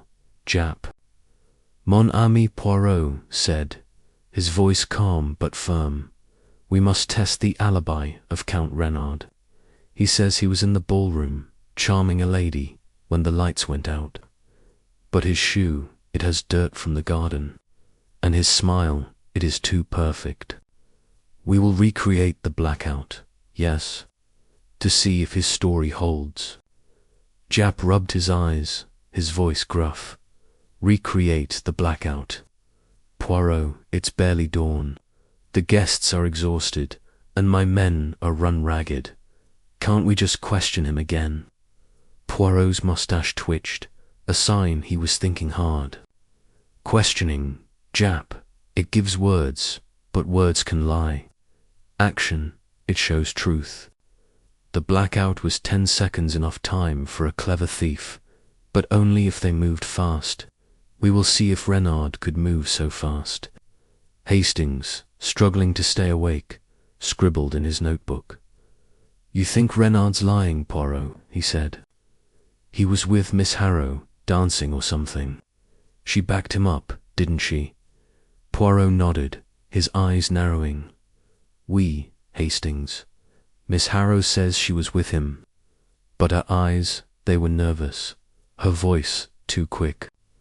And Reynard, he knows this manor, its halls, its switches. The dirt on his shoe, it is not from a simple cigarette break. We must test him. Japp sighed but waved to his men. All right, Poirot, you're the boss. I'll get the electrician to set up the switch again. We'll flip it, time it, see what happens. But where do you want Reynard? Poirot pointed to the center of the ballroom, near the empty glass case. There, Japp, where he says he was. We will place him with Miss Harrow, as he claims, and see if he could reach the case, open it, and hide the crown in 10 seconds. It is a test of time and truth. The ballroom was much as it had been during the gala, though the chandeliers were dimmer now, the air cooler. The glass case stood in the center, its lock gleaming, its red velvet cushion bare, except for the tiny tear. The stage, where the velvet scrap had been found, was nearby, its wooden floor polished to a shine. Guards stood at the doors, their faces stern, watching the remaining guests who sat in chairs along the walls, whispering and waiting. Lady Beatrice sat with her arms crossed, her green dress still striking despite the early hour. Miss Wentworth clutched her purse, her face pale. Mr. Vance leaned against a wall, his eyes bloodshot. Mr. Grayson moved silently, offering water to the guests, his face calm as ever. Count Renard stood near the stage, his smile smooth, his suit perfect except for that faint smudge of dirt on his shoe. JAPP returned with Mr. Dobbs, the electrician, who looked nervous but ready. "I've set the switch," Sir Dobbs said to Poirot. "Same as last night. Flip it, and the lights go out for 10 seconds, then back on, just like before." Poirot nodded, his cane tapping. "Good, Monsieur Dobbs. Now, Count Renard, if you please, stand here with Miss Harrow, as you were during the gala. We will recreate the moment of the blackout. Do exactly what you did then." Renard bowed, his smile never fading. "Of course, Monsieur Poirot. I was here, with the lovely Miss Harrow, enjoying her company. When the lights went out, we laughed, nothing more." Miss Harrow, a young woman with curly brown hair, blushed and nodded, standing beside him. Poirot's eyes were sharp. "Very well, everyone, to your places. The guards, by the case. The guests, where you were. We begin." The ballroom buzzed as people moved to their spots. Lady Beatrice stood near the middle, as she'd claimed, with a guard playing the role of Lord Carlton. Miss Wentworth was by a window, her purse tight in her hands. Mr. Vance was at the buffet, grumbling. Mr. Grayson stood near the kitchen door, his hands clasped. Poirot watched them all, his mind racing. The guards took their posts by the case, their eyes fixed ahead. Japp signalled to Dobbs, who stood by the basement door, ready to flip the switch. "Now." Poirot called. The lights went out. Darkness swallowed the room. A gasp rippled through the guests, just like during the gala. Poirot stood still, his ears sharp, counting the seconds in his head. 1, 2, 3. He heard footsteps, quick and light, near the stage. A soft rustle, like fabric brushing wood. A faint clink, like metal on metal. 7, 8, 9. The lights snapped back on the room, blinked back to life. The glass case was still empty, the guards still in place. Renard stood with Miss Harrow, his arm around her, laughing softly. "Just like last night, Monsieur Poirot," he said, his voice smooth. "A bit of fun in the dark, nothing more." Poirot stepped forward, his cane tapping. "Fun, Count Renard. Perhaps, but let us see. 10 seconds, it is a short time. Could you, in that time, leave Miss Harrow, reach the case, open it, take the crown, and hide it?" Renard laughed, his eyes twinkling. "Me, Monsieur Poirot, I am a diplomat, not a thief. I stayed right here. Miss Harrow will tell you." Miss Harrow nodded quickly. "He didn't move, sir. We held hands the whole time." Poirot's eyes narrowed. "Held hands, mademoiselle, always." Her blush deepened. "Well, maybe not the whole time. It was dark, confusing, but he was close, I'm sure." Poirot smiled thinly. "Close, yes, but close enough to move. Let us test again. This time, Count Renard, you will walk to the case when the lights go out. Show us what is possible." Renard's smile faltered, but he nodded. "If you insist, Monsieur Poirot." The lights went out again. Poirot counted, his ears sharp. Footsteps, quick and sure, moved toward the case. A soft click, like a lock turning. A rustle, then silence. The lights returned. Renard stood by. The case, his hands empty, his smile back in place. See, even if I moved, there's no crown. I couldn't open the case. It's locked, and Lord Ashford has the key. Poirot nodded, but his mind was elsewhere. The click, he'd heard it, not loud, but clear. A lock, or something else. He walked to the case, his magnifying glass out. The lock was untouched, no scratches. But the velvet cushion had a new tear, smaller than the first, near the edge. Poirot's heart quickened. Hastings, look, he whispered, pointing. Another tear. The thief, they were here again, perhaps. Hastings squinted. Another tear. Poirot, you're seeing things. The crown's gone. How could there be? A new tear. Poirot's eyes gleamed.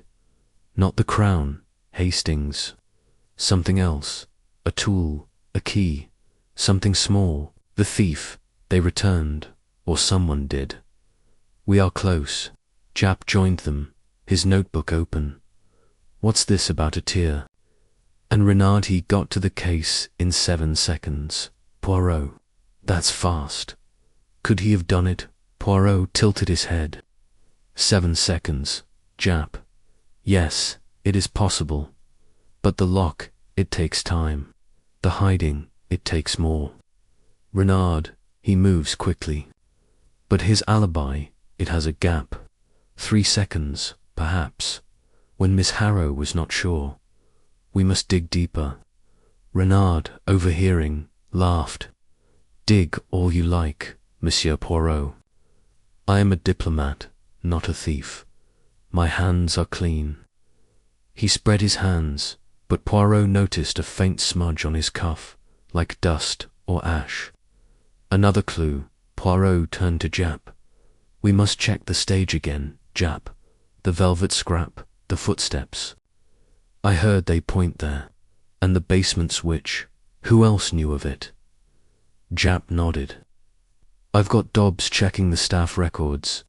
Grayson knows the wiring, and Lady Beatrice grew up. Hershey might know it too. Renard's been a guest. Before, so he could have learned. Vance and Wentworth, I'm not sure. Poirot tapped his cane. Good, and the manor's plans, Japp. I want to see its layout, every room, every hall.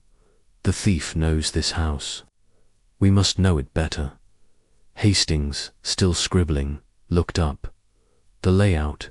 Poirot, you think the crown's in some secret room, like the compartment in the library?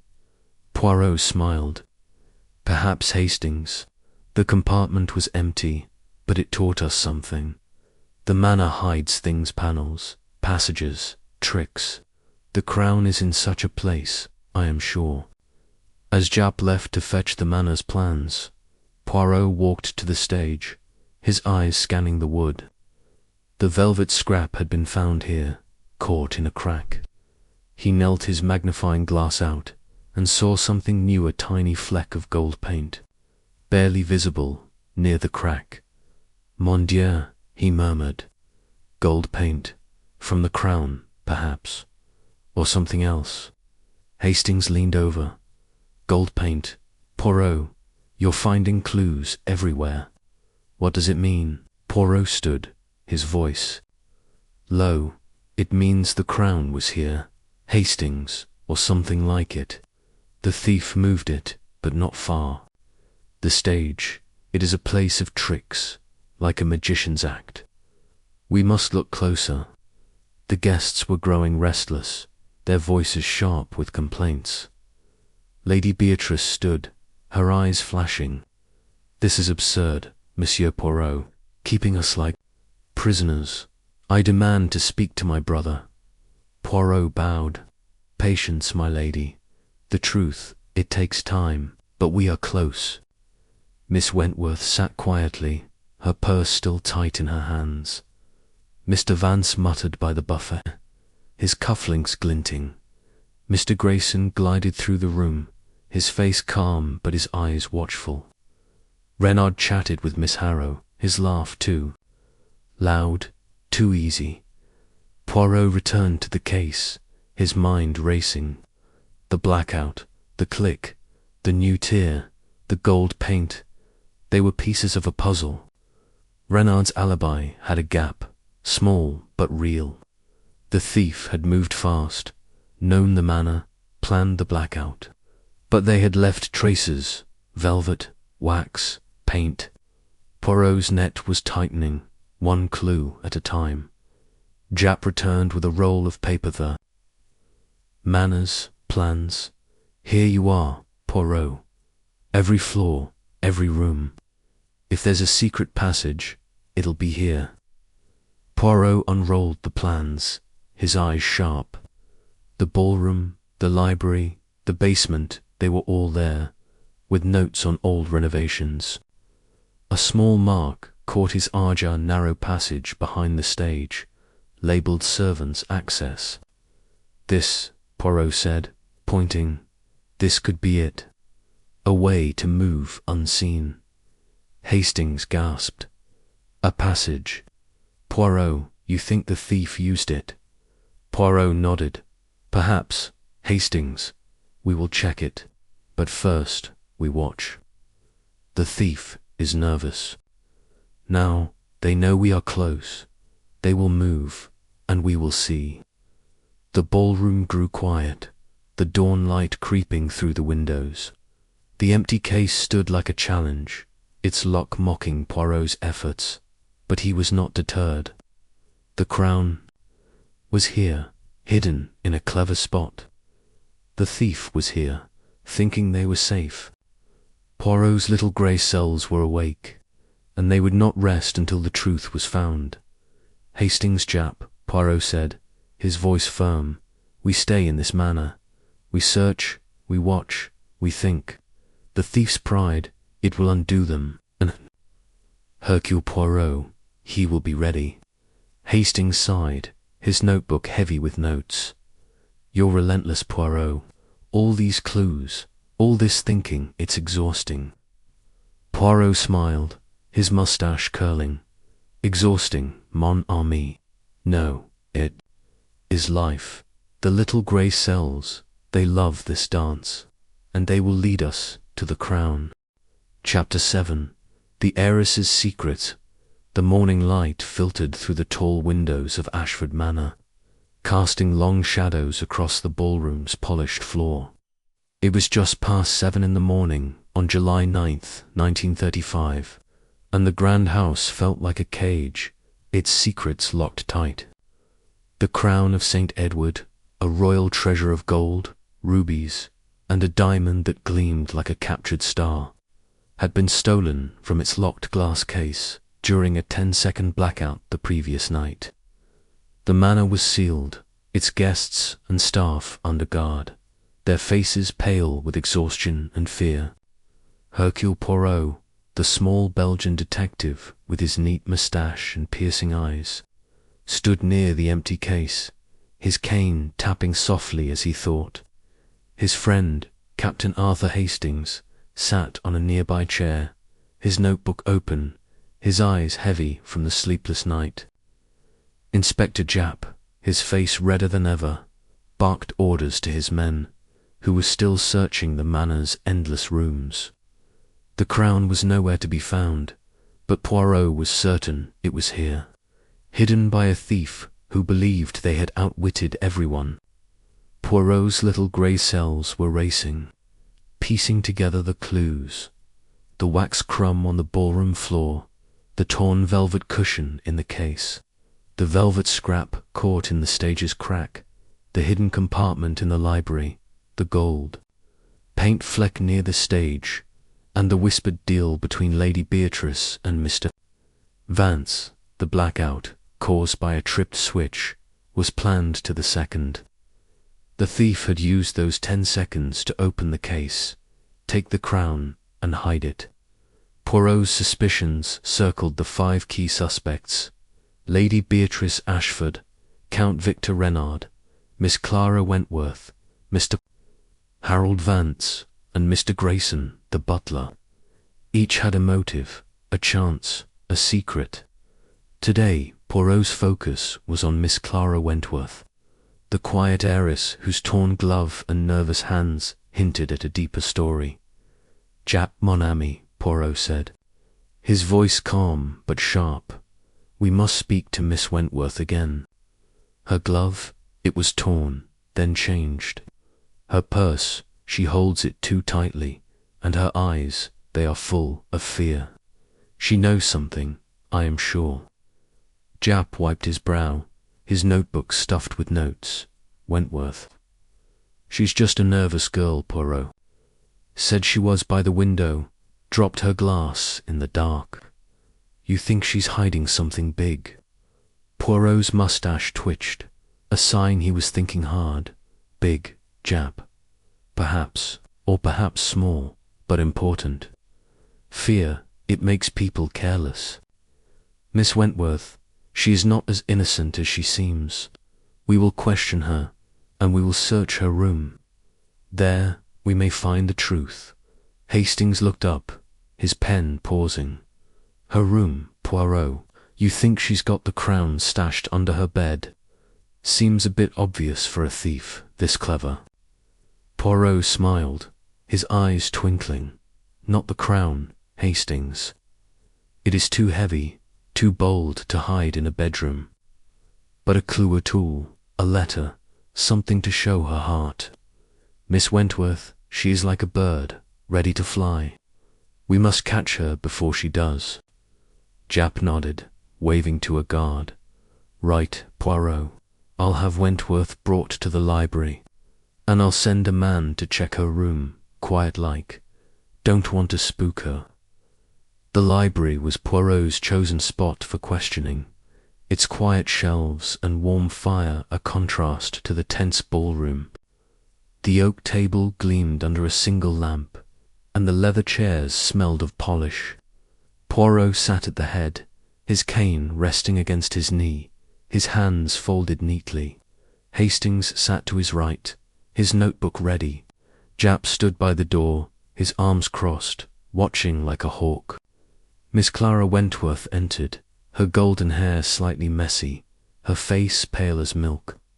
She wore a simple blue dress, her hands clutching a small black purse. Her new gloves were pristine, but her eyes darted like a trapped animal's. "Sit." "Mademoiselle," Poirot said, his voice gentle but firm. "We must talk. The crown of St. Edward is gone, and you were in the ballroom when it happened. Tell me again, where were you?" Miss Wentworth sat, her hands tight on her purse. I told you, Monsieur Poirot. I was by the window. When the lights went out, I got scared and dropped my glass. That's all."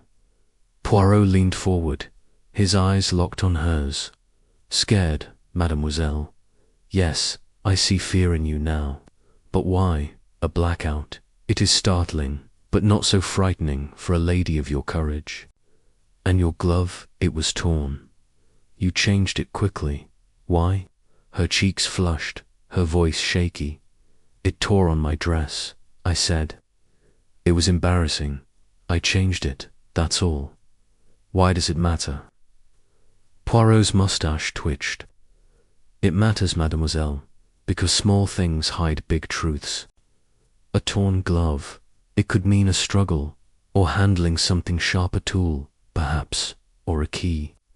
And your purse, you hold it so tightly. What is inside?"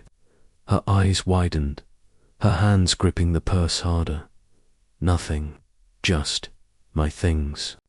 Lipstick, a handkerchief. You can't think I stole the crown." Poirot raised a hand, his voice soothing. "Peace, mademoiselle. I do not say you stole it, but you know something, yes, something that makes you afraid. Tell me, and Hercule Poirot, he will help you." She shook her head, her lips trembling. "I don't know anything.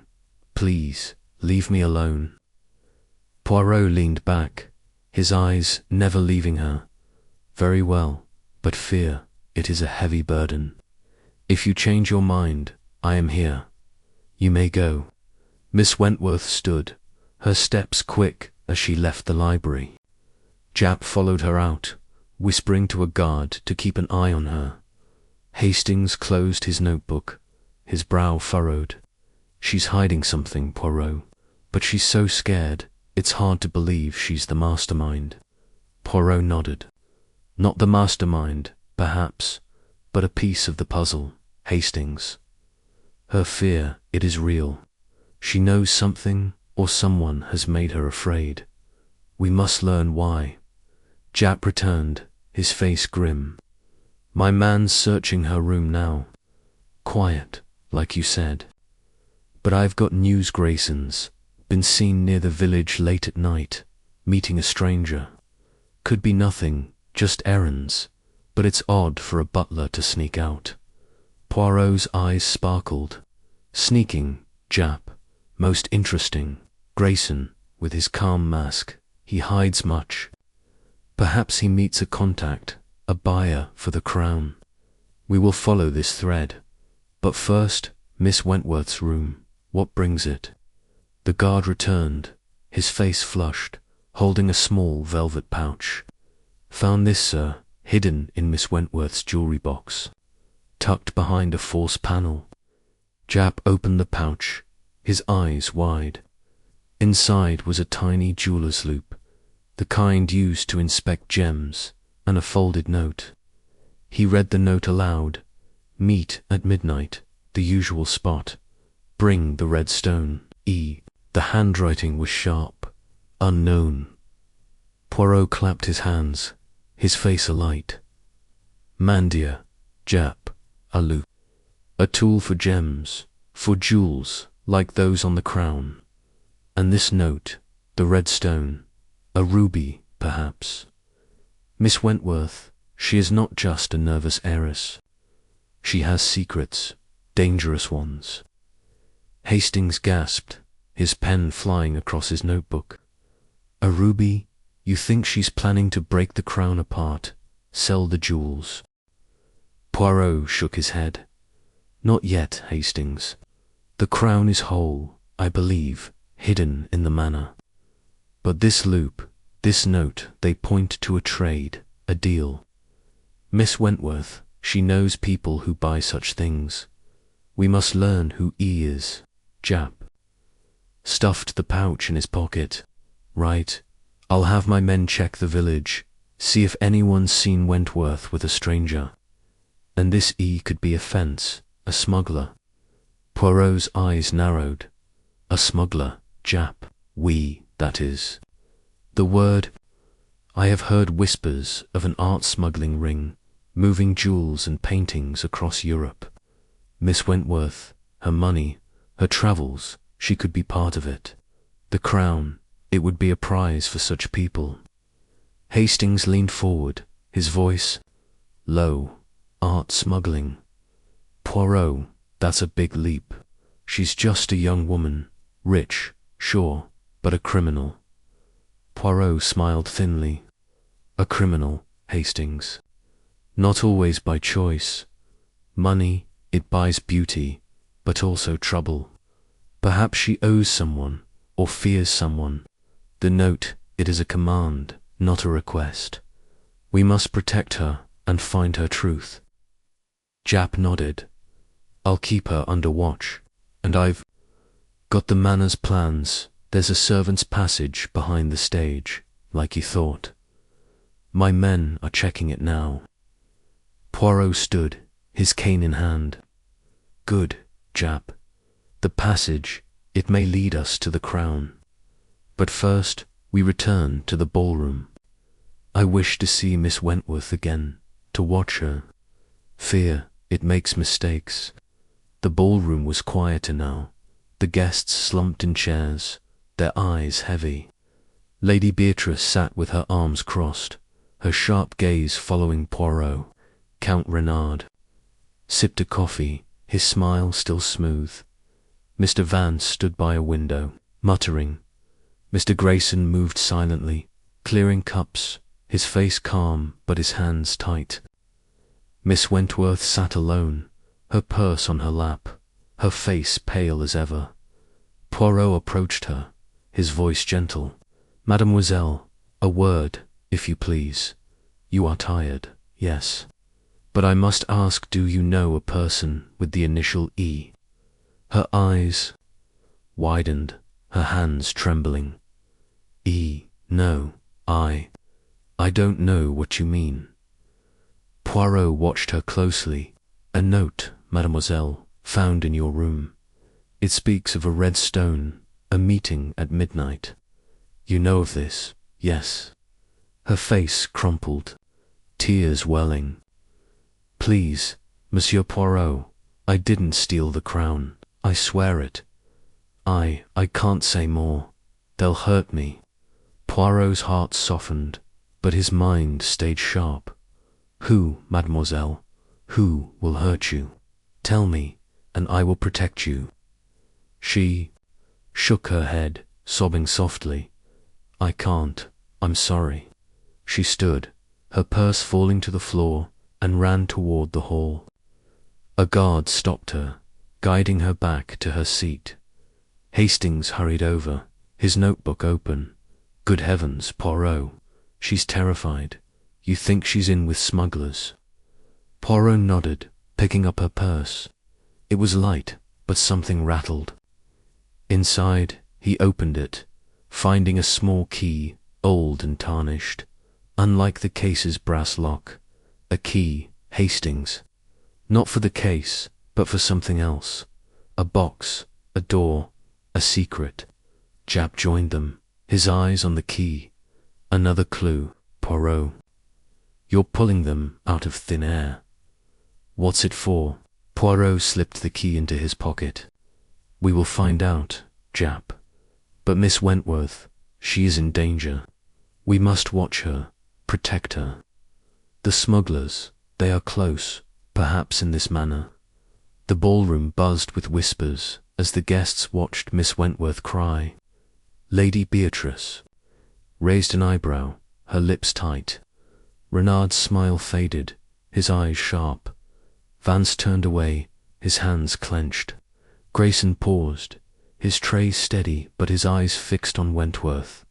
Poirot returned to the stage, his mind racing. The gold paint fleck, the velvet scrap, the servants' passage, they pointed here. He knelt his magnifying glass out and saw another clue, a faint smudge of grease, like from a machine, near the crack. Mon Dieu, he murmured. Grease. From a tool, perhaps, or the switch in the basement. Hastings leaned over. Grease. Poirot, you're finding clues everywhere. What does it mean? Poirot stood, his voice low. It means the thief was here, Hastings. The stage, it is their playground. The passage, we must check it now. Japp unrolled the manor's plans, pointing to the servants' passage. It's narrow, runs behind the stage to the kitchen. Could be a way to move the crown unseen. Poirot nodded. We will search it, Japp. But first, we watch Miss Wentworth. Her fear, it is a beacon. The thief, or their allies, they will move to silence. Her. The morning wore on, the manor tense. Japp's men searched the passage, finding only dust and cobwebs. But Poirot's mind was elsewhere, on Miss Wentworth, her loop, her key, her fear. The smuggling ring was a new thread, tying her to the crime or to its shadow. The crown was hidden, he was sure, in a place only the thief knew. The grease, the paint, the velvet, they were breadcrumbs leading to the truth. Poirot turned to Hastings and Japp, his voice firm. We stay, my friends. We watch, we search, we think. The thief is nervous now. Miss Wentworth's fear, it shakes them. They will make a mistake, and Hercule Poirot will be there. Hastings sighed, his notebook heavy. You're like a dog with a bone, Poirot. All these clues, all this danger was enough to make a man dizzy. Poirot smiled, his moustache curling. Dizzy, mon ami. No, it is clarity, method, order. The little grey cells, they see the path, and they will lead us to the crown. Chapter 8. The disgraced noble. The morning sun climbed higher over Ashford Manor, its golden rays slipping through the tall windows of the ballroom, chasing away the shadows of the long night. It was nearing 9 in the morning on July 9th, 1935, and the grand house buzzed with tension like a hive ready to swarm.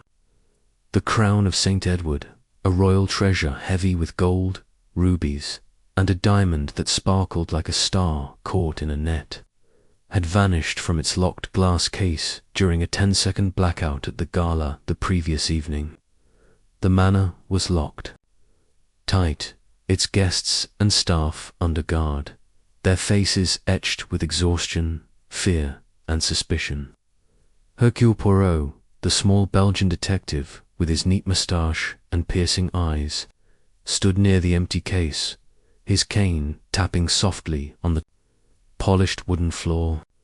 His friend, Captain Arthur Hastings, sat nearby, his notebook open, his tie askew from the sleepless hours. Inspector Japp, his face red and weary, directed his men to continue searching the manor's endless rooms, passages, and corners.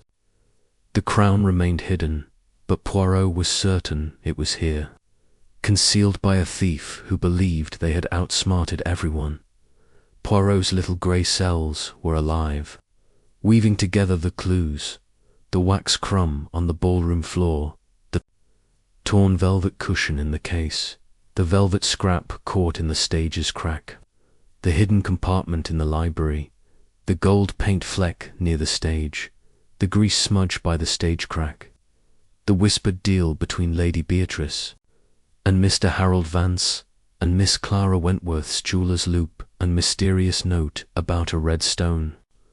The blackout, caused by a tripped switch in the basement, was a planned act, timed to perfection. The thief had used those 10 seconds to open the case, take the crown, and hide it. Poirot's suspicions circled the 5 key suspects: Lady Beatrice, Ashford, Count Victor Renard, Miss Clara Wentworth, Mr. Harold Vance, and Mr. Grayson, the butler. Each had a motive, a chance, a secret. Today, Poirot's focus turned to Mr. Harold Vance, the disgraced noble whose anger and fancy hinted at a deeper story. Japp. Mon ami, Poirot said, his voice calm but sharp, we must speak to Monsieur Vance again. His temper, it burns hot, and his cufflinks, they shine too brightly for a man in ruin. There is a story there, and we will find it. Japp wiped his sweaty brow, his notebook bulging with scribbled notes. Vance, he's a loud one, Poirot, always shouting about Ashford being a fool. Said he was at the buffet during the blackout. You think he's got the crown? Poirot's moustache twitched, a sign he was thinking hard. The crown, Japp. Perhaps not in his hands, but in his heart. He wants something: money, revenge, redemption. His cufflinks, they are not the jewels of a poor man. We must learn where they came from and what he hides. Hastings looked up from his notebook, his eyes bleary.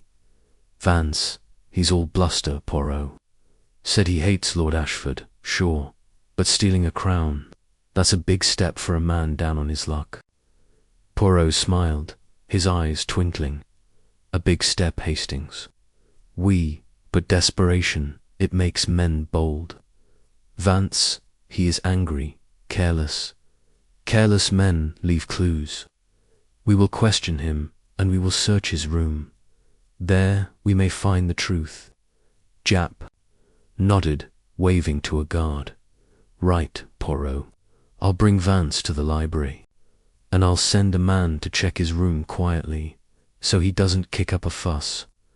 The library was Poirot's haven for questioning, its tall bookshelves and warm fire offering a calm contrast to the tense ballroom. The oak table gleamed under a single lamp, and the leather chairs smelled of polish. Poirot sat at the head, his cane resting against his knee, his hands folded neatly. Hastings sat to his right, his notebook ready. Japp stood by the door, his arms crossed, watching like a hawk.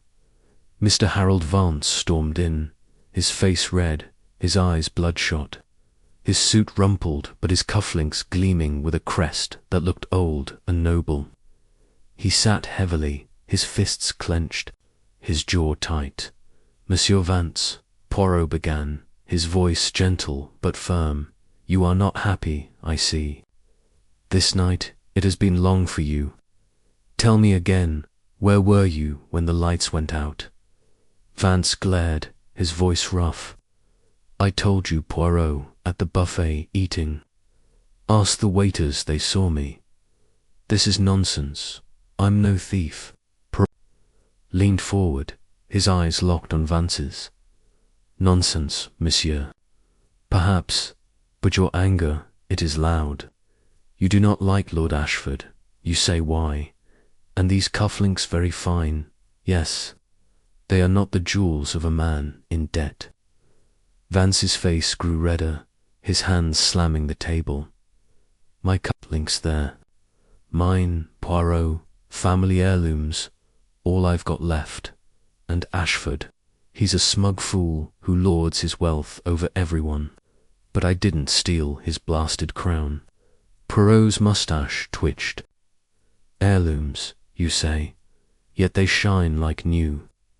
Tell me, Monsieur Vance, have you sold anything lately? A jewel, perhaps, or spoken to someone who buys such things?" Vance's eyes widened, then narrowed. "What are you getting at? I'm no criminal. I was at the buffet, I tell you." Poirot nodded, his voice soothing. "Of course, monsieur. But anger, it clouds the mind. During the blackout, did you move? Hear anything? A sound? A step?" Vance leaned back, his fists unclenching. "Slightly. It was dark, Poirot. People were bumping around, glasses breaking. I stayed where I was, heard a shuffle, maybe, near the stage. But I didn't move." Poirot's eyes gleamed. "A shuffle, you say, near the stage. This is most interesting. Thank you, Monsieur Vance. You may go." Vance stood, muttering under his breath, and stomped out. Japp followed him to the door, whispering to a guard to keep watch. Hastings closed his notebook, his brow furrowed. "He's hiding something, Poirot. That temper, it's like he's ready to explode. But the buffet, the waiters might back." Poirot nodded. "Oui, Hastings. His alibi, it is strong, but not perfect. The shuffle he heard, it matches the footsteps we heard in the blackout test. And his cufflinks there are a clue. A man in debt does not wear such jewels unless he has a secret." Japp returned, his face grim. "Got something, Poirot. My man searched Vance's room, found this in his suitcase, tucked under some clothes." He held out a small notebook, its pages filled with names, dates, and numbers. One entry stood out. "Met J. Carver, London, July 5th. Discussed sale of item, high price." Poirot's eyes lit up, his cane tapping excitedly. "Mon Dieu, Japp. J. Carver, this is a name I know. Offense, a man who buys stolen goods, art, treasures. Vance, he has met this man, days before the gala. The crown, it could be his prize." Hastings gasped, his pen flying across his notebook. "Offense. Poirot, you think Vance planned to sell the crown, but how? He was at the buffet, and the crown's too big to hide in a suitcase." Poirot leaned back, his mind racing. "Not the crown itself, Hastings, not yet. But Vance, he is in debt, desperate. The crown, it could pay his way back to wealth. This notebook, it is a thread. We must follow it." Jap stuffed the notebook in his pocket. I'll send a man to London. Check on this Carver fellow. If Vance is tied to him, we've got a lead. But what about the crown? Still no sign of it. Poirot stood, pacing slowly, his cane tapping. The crown, Jap, it is here, in the manor. The velvet scrap, the gold paint, the grease smudge. Point to the stage. The servants' passage behind it. We must search it again. And Vance's shuffle. It tells us the thief moved there, in the dark. Hastings looked up, his eyes wide. The stage again. Poirot, we checked it. Nothing but that velvet scrap and the paint. You think the crown's hidden there? Poirot smiled thinly. Not there, Hastings, but near. The passage, it is the key. The thief used it to move unseen, to hide the crown. We must find its end. Jap unrolled the manor's plans, pointing to the servants' passage. It runs from the stage to the kitchen, then branches to the basement. My men found nothing but dust, but we'll look again. Could be a hidden nook we missed. Poirot nodded, his eyes sharp. Good, Jap, and we must watch Vance. His meeting with Carver, his anger, his cufflinks there are pieces of a puzzle. But there is more. The conversation you heard, Hastings, between Vance and Lady Beatrice. A deal, you said. They are. Connected, perhaps to the theft, perhaps to something else. Hastings nodded, flipping through his notebook. They were whispering, Poirot. Beatrice said Vance owed her, and he sounded scared, said he didn't sign up for this. Could they be working together? Poirot's mustache twitched. Together, Hastings. Possible. Lady Beatrice, she is ambitious, proud. Vance, he is. Desperate, angry. A partnership, it could be dangerous. We must learn what they share. As Jap sent his men to search the passage again, Poirot returned to the ballroom, his eyes on the stage. The guests were restless, their voices sharp with complaints. Lady Beatrice sat with her arms crossed, her green dress catching the morning light. Count Renard sipped a coffee, his smile smooth but his eyes watchful. Miss Wentworth clutched her purse, her face pale, still shaken from her questioning. Mr. Grayson moved silently, clearing trays, his hands steady but his eyes darting to Vance. Vance himself stood by the buffet, his hands in his pockets, his face dark.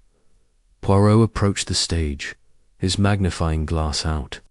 The velvet scrap and gold paint fleck were gone, collected as evidence, but the grease smudge remained, faint but clear. He knelt, his fingers tracing the crack in the wood. Nearby, he saw another clue, a tiny chip of wood, freshly broken, as if something heavy had been dragged across the stage. Mon Dieu, Poirot murmured. This chip, it is new. The thief, they were careless.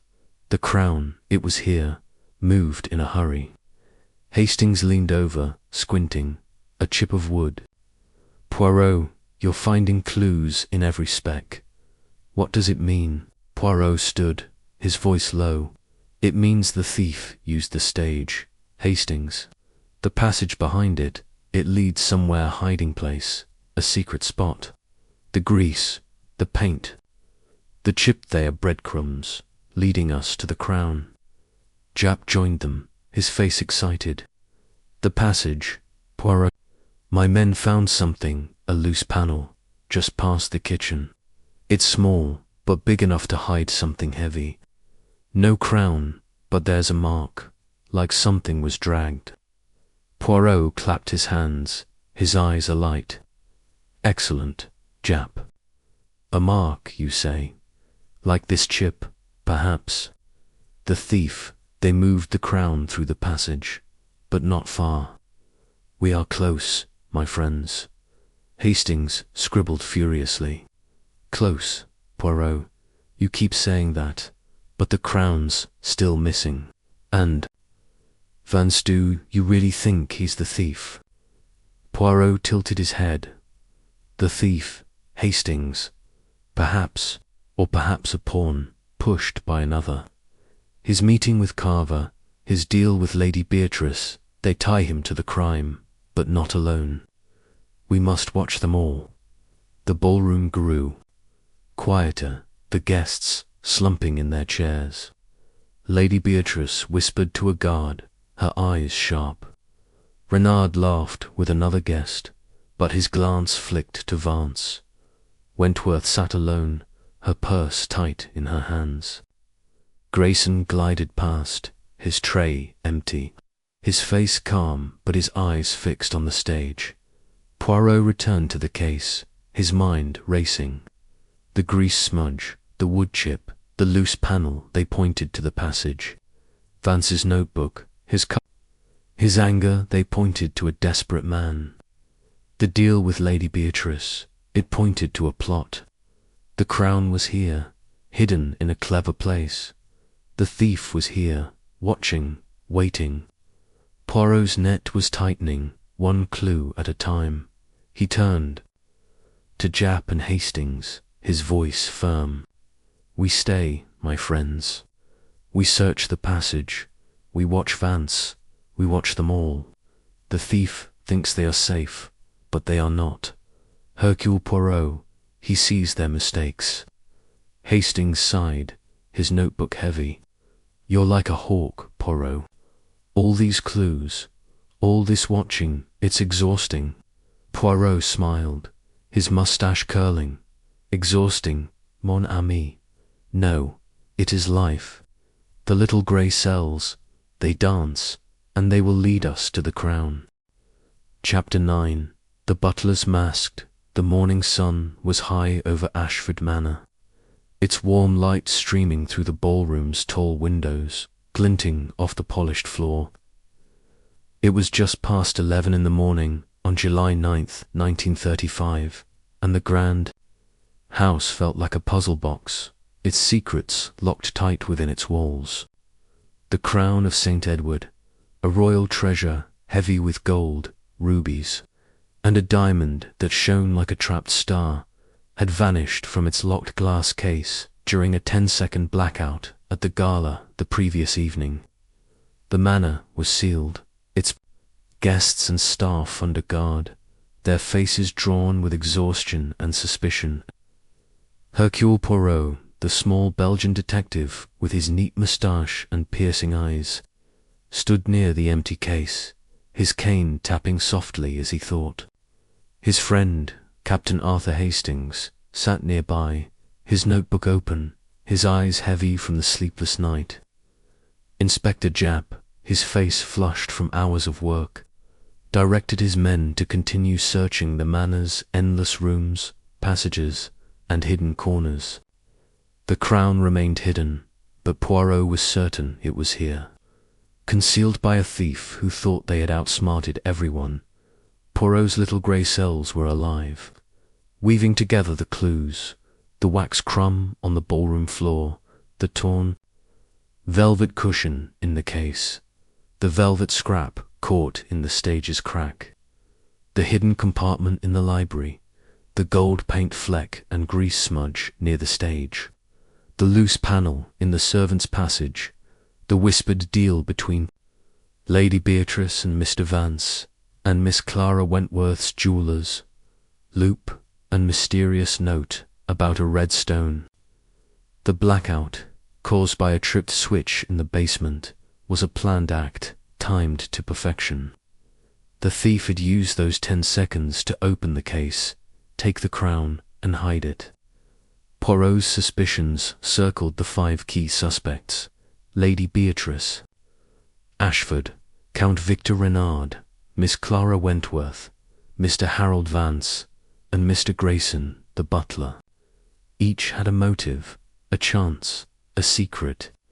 Today, Poirot's focus turned to Mr. Grayson, the butler, whose calm demeanour and tight-clasped hands hinted at a hidden truth. Japp, mon ami, Poirot said, his voice calm but sharp. we must speak. To Mr. Grayson again. His calm, it is like a mask, hiding something. He knows this manor, every room, every wire, every secret. And his hands, they are too tight, as if guarding a thought. Jap wiped his sweaty brow, his notebook overflowing. With scribbles, Grayson. He's just a butler, Poirot always gliding around, doing his job. Said he was near the kitchen door during the blackout. You think he's more than he seems. Poirot's moustache twitched, a sign he was thinking hard. More, Jap, we, a. Butler sees all, hears all, knows all. Grayson's calm, it is too perfect. He was seen in the village, meeting a stranger at night. Why? We must question him and search his quarters. There, we may find the truth. Hastings looked up from his notebook, his eyes bleary. Grayson. He's like a shadow. Poirot was there, but you barely notice him. You really think a butler could steal a crown? Poirot smiled, his eyes twinkling. A butler, Hastings. He is a man with dreams, fears, secrets. Grayson's mask, it hides something. His knowledge of the manor, it makes him dangerous. We'll uncover his story. Jap nodded, waving to a guard. Right, Poirot. I'll bring Grayson to the library. And I'll send a man to check his room quietly, so he doesn't suspect. The library was Poirot's chosen place for questioning. Its tall bookshelves and warm fire offering a quiet contrast to the tense ballroom. The oak table gleamed under a single lamp, and the leather chairs smelled of polish. Poirot sat at the head, his cane resting against his knee, his hands folded neatly. Hastings sat to his right, his notebook ready. Jap stood by the door, his arms crossed, watching like a hawk. Mr. Grayson entered, his silver hair neat, his black suit crisp, his face calm as a still pond. His hands were clasped tightly behind his back, his eyes steady but guarded. Monsieur Grayson, Poirot began, his voice gentle but firm. You are the perfect butler, yes. Always in place, always unseen. But tonight you are seen. Tell me again, where were you when the lights went out? Grayson's voice was low, even near the kitchen door. Sir, directing the staff. When the blackout came, I heard a scream, and moved to help. That's all. Poirot leaned forward, his eyes locked on Grayson's. All, monsieur? I think not. You know this manor, its rooms, its passages, its wires. The blackout, it was caused by a switch in the basement. A switch you know well, yes. Grayson's eyes flickered, just for a moment. The wiring, sir. I know enough to manage the staff, but I'm no electrician. Mr. Dobbs handles such things. Poirot's mustache twitched.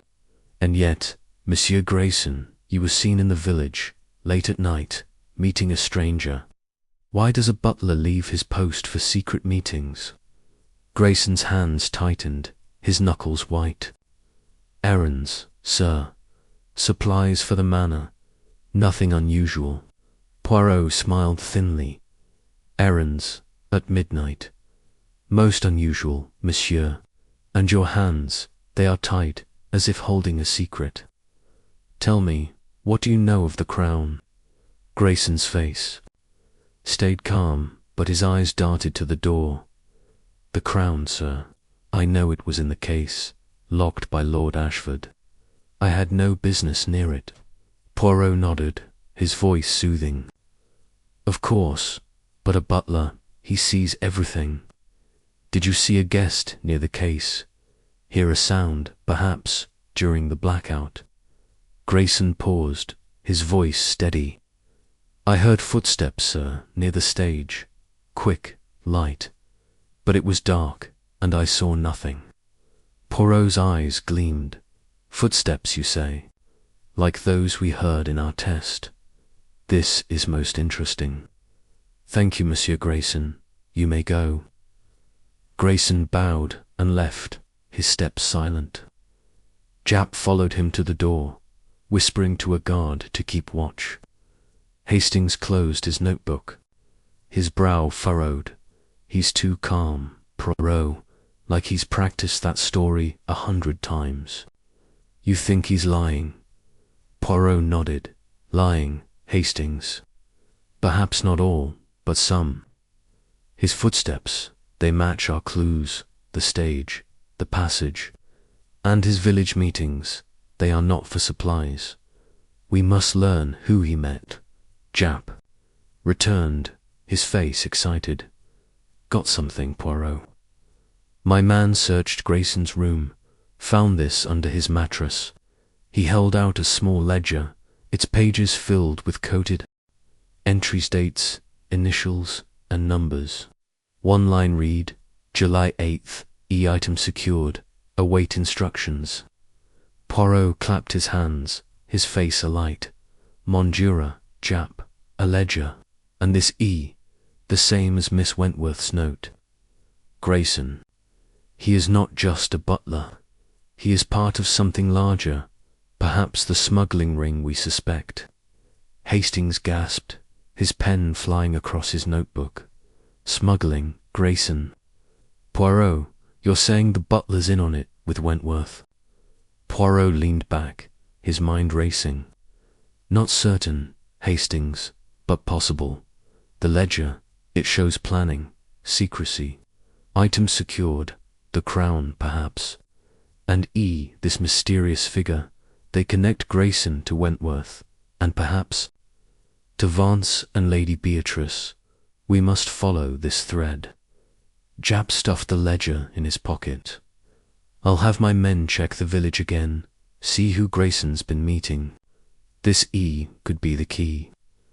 Maybe the fence Vance met, J. Carver, knows them. Poirot stood, pacing slowly, his cane tapping. Good, Japp. And the servants' passage, we must search it again. The loose panel, the grease smudge, the wood. Chip, they point there. Grayson, he knows every corner of this manor. He could guide the crown through its secrets. Hastings looked up, his eyes wide. The passage again. Poirot, we checked it. Just dust and a loose panel. You think the crown's still there? Poirot smiled thinly. Not there, Hastings, but nearby. The passage, it is a path to the hiding place. The thief moved the crown, but left traces, velvet, paint, grease, wood. We are close. Japp unrolled the manor's plans, pointing to the servants' passage. It branches to the basement, then to an old storeroom. My men are checking the storeroom now. Found a locked box, but it's empty. Could have held the crown before it was moved. Poirot's eyes sparkled. A locked box, Japp. Empty, you say? Show me. They hurried to the storeroom, a dusty room off the basement, filled with crates and old furniture. The locked box was small, made of wood, with a tarnished lock that matched the key found in Miss Wentworth's purse. Japp opened it with the key, revealing nothing inside but a faint smell of polish and a tiny speck of gold paint.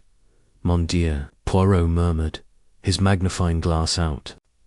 The paint, it matches the fleck from the stage. The crown was here, I am sure, then moved again.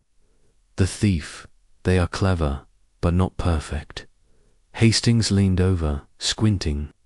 Gold paint again. Poirot, you're finding clues in every corner.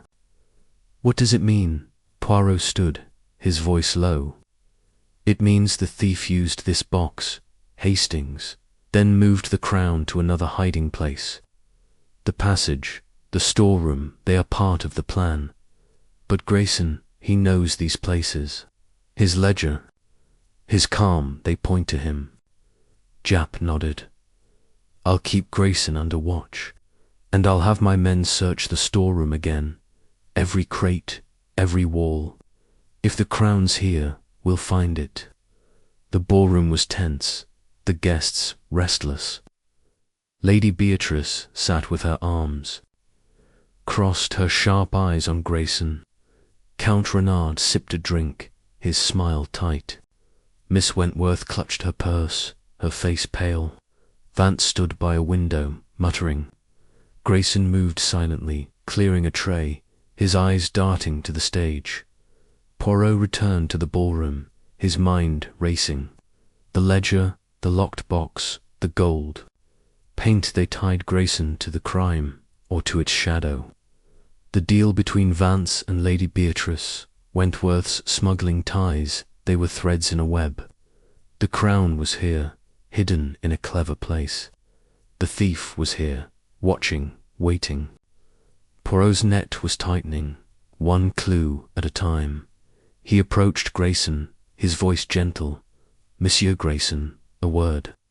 This manor, it has many secrets, yes. Passages, boxes, hidden places. You know them all, do you not? Grayson's face stayed. Calm, but his hands tightened. I know my duties, sir. The manor is old, but I only manage the staff. Poirot nodded, his eyes sharp. Of course, but a man who knows so much, he sees much. Tell me, have you ever heard of E? Grayson's eyes flickered, his voice steady. E, sir. No, it means nothing to me. Poirot smiled. Nothing, monsieur, perhaps. But secrets, they have a way of coming to light. Grayson bowed and left, his steps silent. Poirot turned to Japp and Hastings, his voice firm. We stay, my friends. We search the storeroom, we watch Grayson, we follow E. The thief thinks they are safe, but they are not. Hercule Poirot, he sees their mistakes. Hastings sighed, his notebook heavy. You're relentless, Poirot.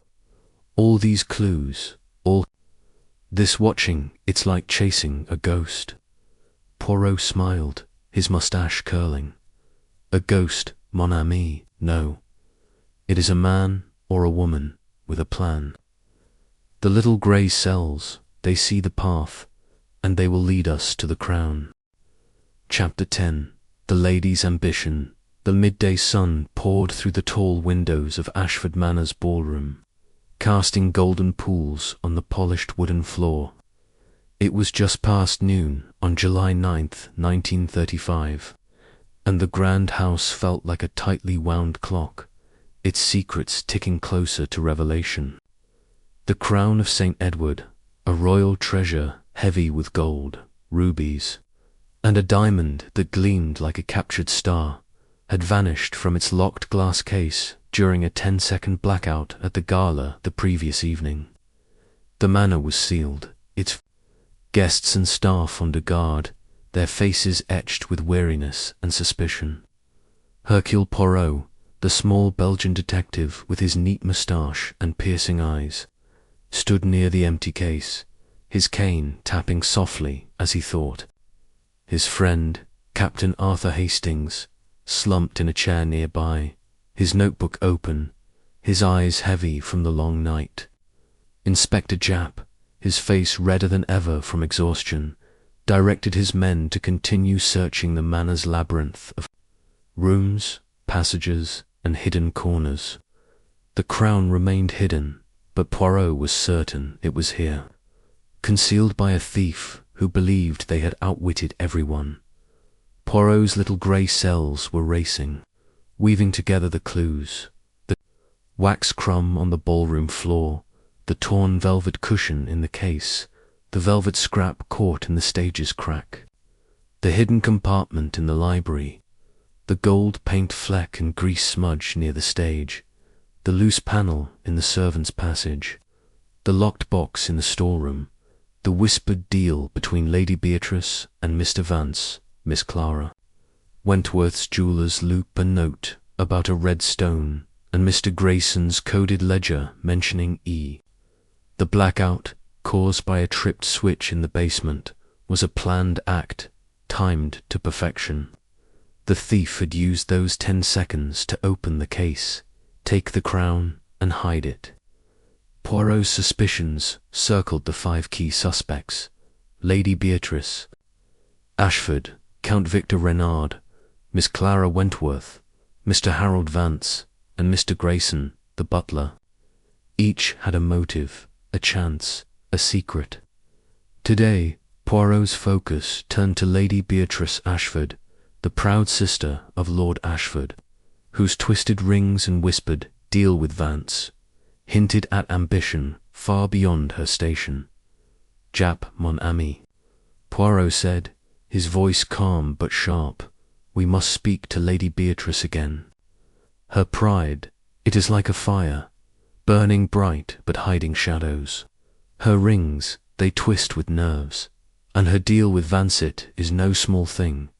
She knows the manor, its secrets. We will uncover her truth." Jap wiped his sweaty brow, his notebook bursting with scribbles. "Lady Beatrice, she's a sharp one," Poirot, all high and mighty, said she was dancing with Lord Carlton during the blackout. "You think she's mixed up in this?" Poirot's moustache twitched, a sign he was thinking hard.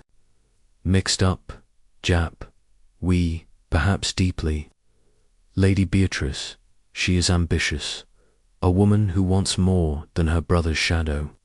The crown, it could be her key to power, to glory. We must question her and search her room. There, we may find the spark of truth." Hastings looked up from his notebook, his eyes bleary. "Lady Beatrice, she's so proper, Poirot. You really think she'd stoop to stealing? And that deal with Vance, what's it about?" Poirot smiled, his eyes twinkling. "Proper, Hastings. A mask, like Grayson's calm. Lady Beatrice. She grew up in this manor, knows its passages, its switches. Her ambition, it drives her. The deal with Vance, it is a clue. We will learn its meaning." Jap nodded, waving to a guard. "Right, Poirot. I'll bring Lady Beatrice to the library, and I'll send a man to check her room quietly, so she doesn't throw a fit." The library was Poirot's haven for questioning, its tall bookshelves and warm fire offering a quiet contrast to the tense ballroom. The oak table gleamed under a single lamp, and the leather chairs smelled of polish. Poirot sat at the head, his cane resting against his knee, his hands folded neatly. Hastings sat to his right, his notebook ready. Jap stood by the door, his arms crossed, watching like a hawk. Lady Beatrice swept in, her green dress shimmering like a forest in sunlight, her dark hair pinned up, but with a loose strand betraying her unease. Her eyes were sharp, like a cat's, and her rings glinted as she crossed her arms. "Monsieur Poirot," she said, her voice cold, "this is an outrage. I am Lady Beatrice Ashford, sister of the host. To be questioned like a common theft is intolerable." Poirot bowed slightly, his voice gentle but firm. "My lady, I seek only the truth. The crown of St. Edward is gone, and you were in the ballroom when it happened. Tell me again, where were you when the lights went out?" Lady Beatrice's lips tightened. "As I told you, I was dancing with Lord Carlton in the middle of the ballroom. Everyone saw us. I know nothing of the crown." Poirot leaned forward, his eyes locked on hers. "Dancing, my lady, a fine alibi. But your rings, they are twisted, as if you were nervous.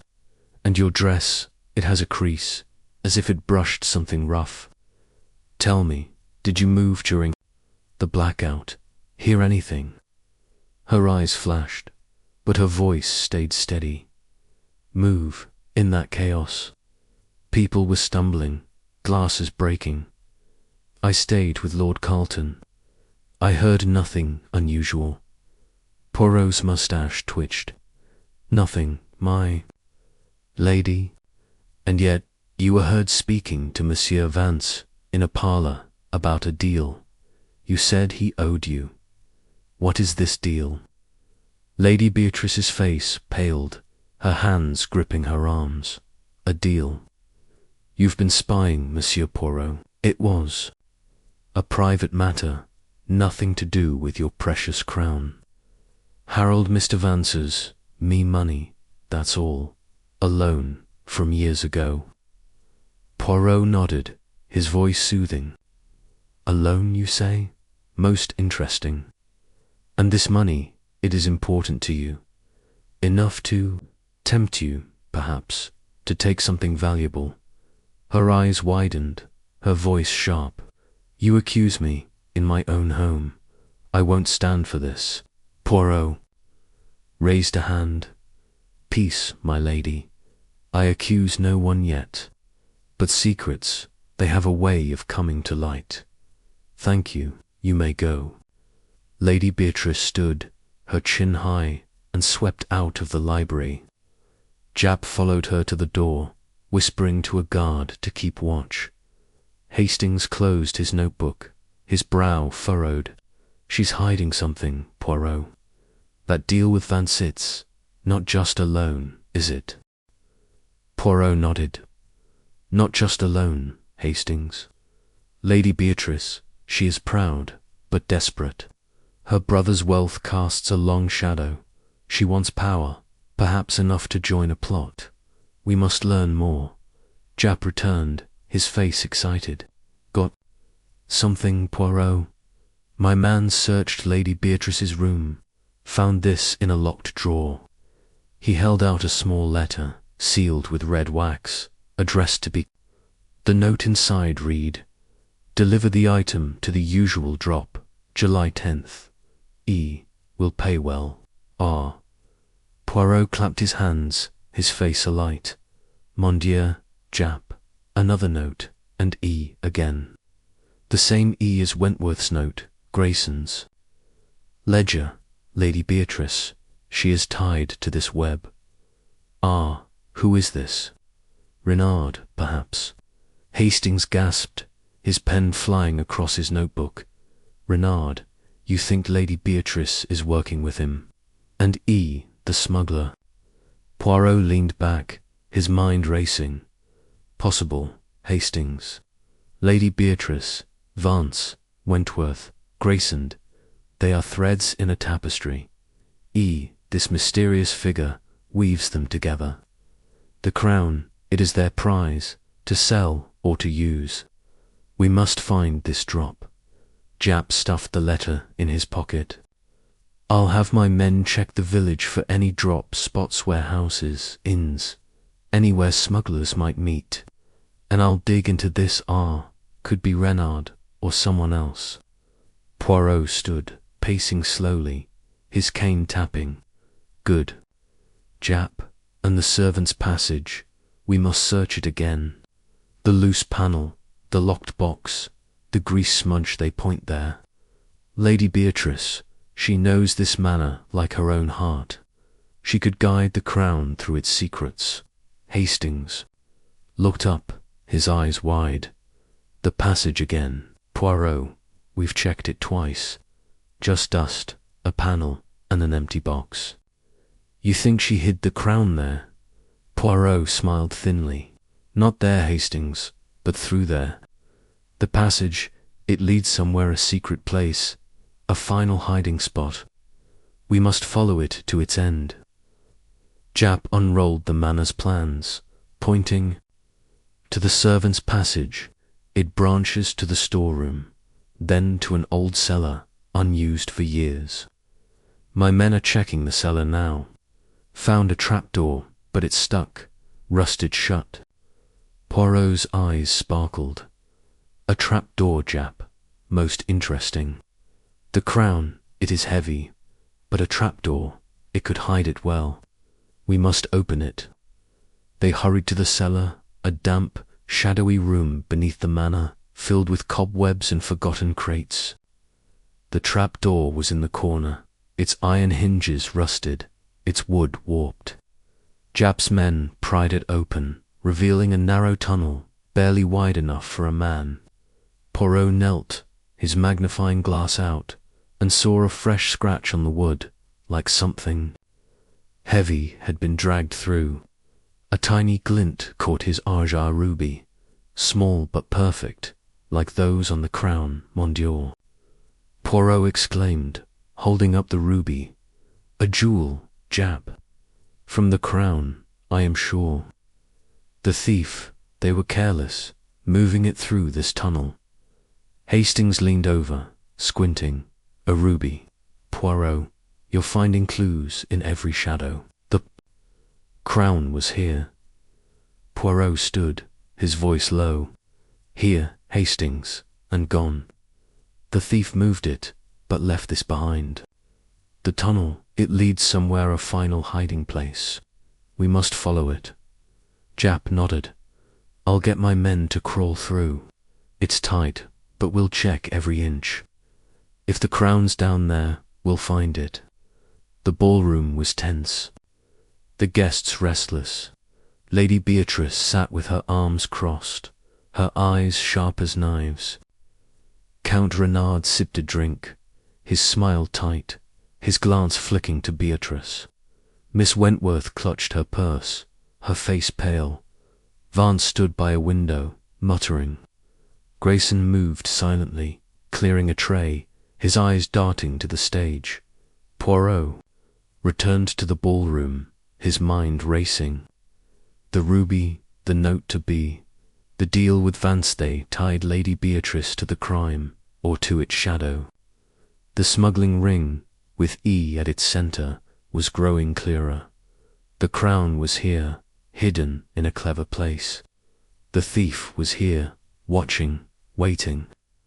Poirot's net was tightening, one clue at a time.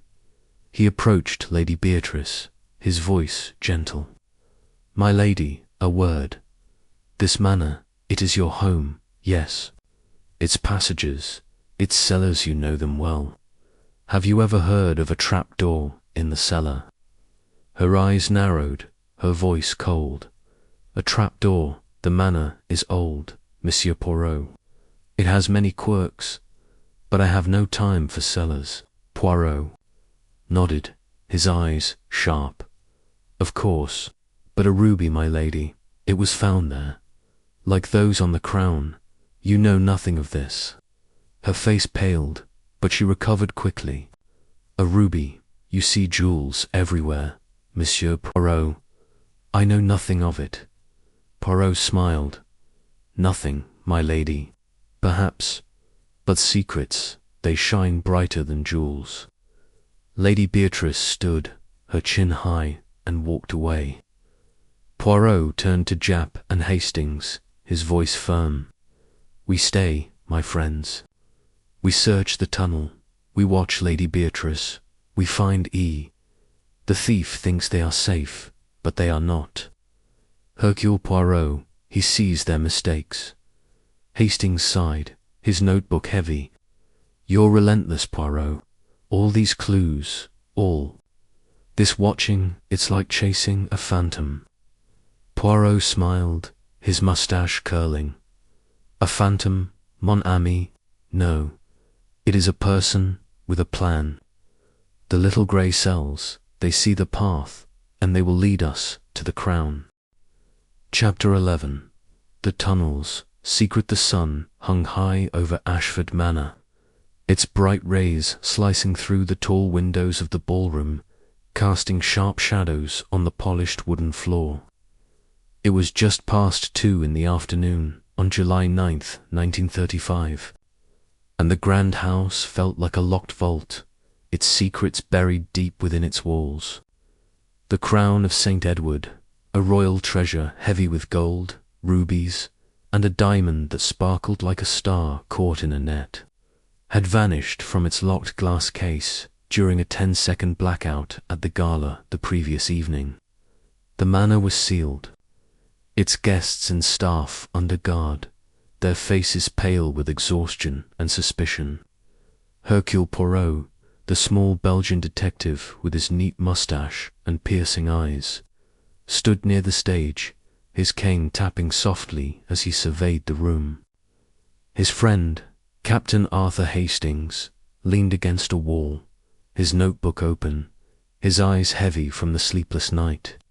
Inspector Japp, his face flushed from hours of relentless work, directed his men to continue searching the manor's labyrinth of rooms, passages, and hidden corners. The crown remained hidden, but Poirot was certain it was here, concealed by a thief who believed they had outwitted everyone. Poirot's little grey cells were racing, weaving together the clues: the wax crumb on the ballroom floor, the torn velvet cushion in the case, the velvet scrap caught in the stage's crack, the hidden compartment in the library, the gold paint fleck and grease smudge near the stage, the loose panel in the servants' passage, the locked box in the storeroom, the ruby in the cellar's trapdoor tunnel, the whispered deal between Lady Beatrice and Mr. Vance, Miss Clara Wentworth's jeweller's loop, a note about a red stone, Mr. Grayson's coded ledger mentioning E, and Lady Beatrice's letter signed by R. The blackout, caused by a tripped switch in the basement, was a planned act, timed to perfection. The thief had used those 10 seconds to open the case, take the crown, and hide it. Poirot's suspicions circled the 5 key suspects: Lady Beatrice, Ashford, Count Victor Renard, Miss Clara Wentworth, Mr. Harold Vance, and Mr. Grayson, the butler. Each had a motive, a chance, a secret. Today, Poirot's focus turned to the servants' passage and its hidden tunnel, where the ruby had been found, convinced it held the key to the crown's hiding place. Japp, mon ami, Poirot said, his voice calm but sharp. We must explore this tunnel fully. The ruby, it fell from the crown, I am sure. The thief moved it through the passage, into the cellar. But where next? We are close to their secret. Japp wiped his sweaty brow, his notebook bulging with scribbles. The tunnel, it's tight. Poirot, barely wide enough for a man. My men crawled through, found a ruby, some scratches, but no crown. You think it's still down there? Poirot's moustache twitched, a sign he was thinking hard. Down there, Japp, or beyond. The tunnel, it is a path, not the destination. The thief, they are clever, moving the crown from place to place. The ruby, the scratches, they are traces of their haste. We must follow them. Hastings looked up from his notebook, his eyes bleary. The tunnel, Poirot, it's dark and dusty, and we've already checked it. You really think the crown's hidden at the other end? Poirot smiled, his eyes twinkling. Not at the end, Hastings, but through it. The manor, it is old, full of secret passages, trapdoors, hidden rooms. The thief knows these places, and we will know them too. Come, we go to the cellar. The cellar was a damp, shadowy place, its air thick with the smell of earth and old wood. Crates and forgotten furniture lined the walls, and the trapdoor in the corner, now pried open, revealed the narrow tunnel. Japp's men stood by, their lanterns casting flickering light into the darkness. Poirot knelt by the trapdoor, his magnifying glass out, examining the scratches and the ruby's resting place. The ruby, small but perfect, gleamed in his gloved hand, its deep red matching the crown's jewels. Mon Dieu, Poirot murmured. This ruby, it is a piece of the puzzle. The thief, they dropped it in their rush. The scratches, they show something heavy was dragged through perhaps the crown, wrapped to hide its shine. Japp nodded, his lantern raised. Right, Poirot. I'll lead the way. The tunnel's narrow, but it opens into a small chamber, then stops. No exits, just a dead end. My men checked it, nothing but dust. Poirot's eyes gleamed. A dead end, Japp. No, no. In a manner like this, there are no true dead ends. We will find a way. They crawled through the tunnel, Poirot's small frame moving with surprising ease, his cane tucked under his arm. Hastings followed, muttering about cobwebs, while Japp led with the lantern, his boots scraping the stone floor. The tunnel was tight, its walls rough, but the scratches were clear fresh marks, as if something heavy had been dragged through recently. The air grew colder, the light dimmer, until they reached the chamber, a small, round space with stone walls and a low ceiling. Dust coated the floor, but Poirot's sharp eyes caught something of faint outline in the wall, like a door, and a small pile of dirt, as if brushed aside in a hurry. "Japp, look," Poirot said, pointing to the outline. "A hidden panel, perhaps. The thief, they used this chamber, I am sure." Japp's men tapped the wall, their tools echoing in the small space. A soft click sounded, and a stone panel slid open, revealing a narrow niche. Inside was a small cloth bag, heavy with something inside. Japp opened it, his hands shaking, and pulled out a brass key, larger than the one from Wentworth's purse, and a folded note. The note read, "Hide it in the vault. E will collect tomorrow." "Ah!"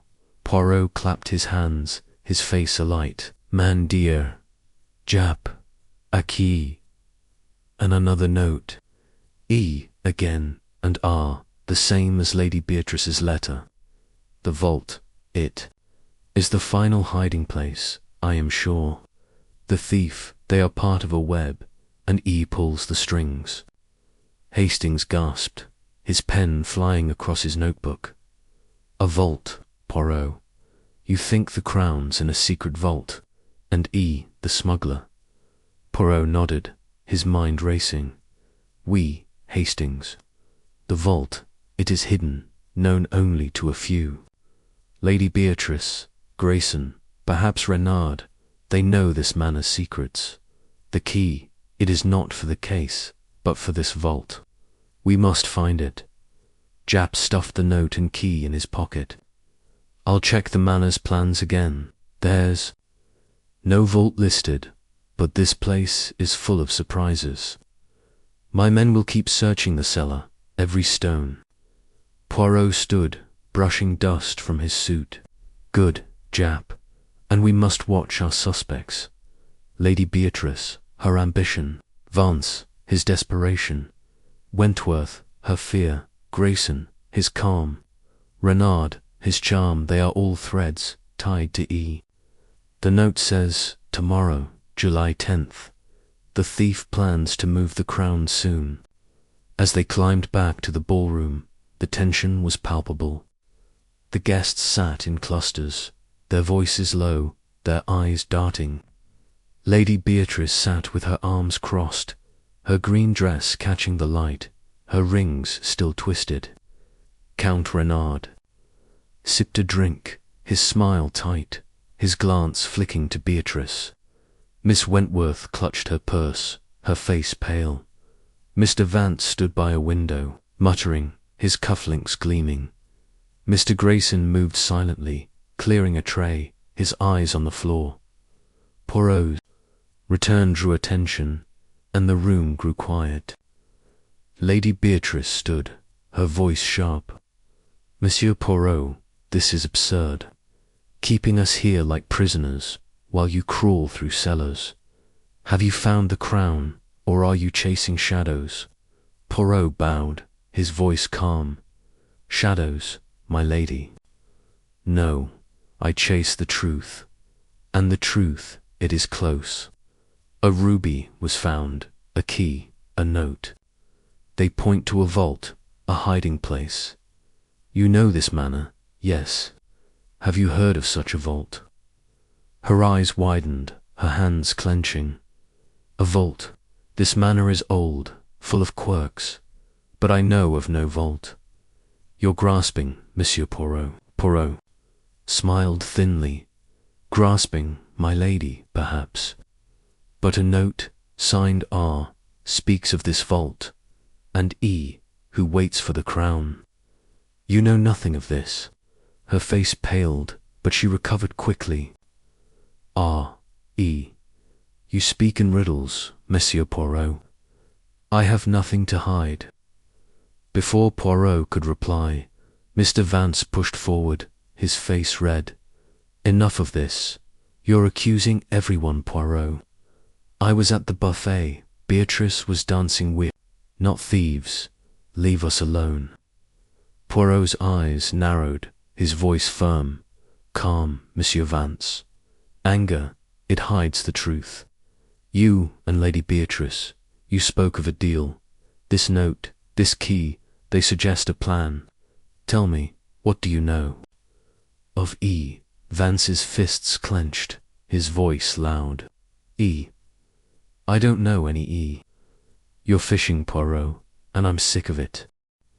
The room erupted in murmurs, the guests shifting uneasily.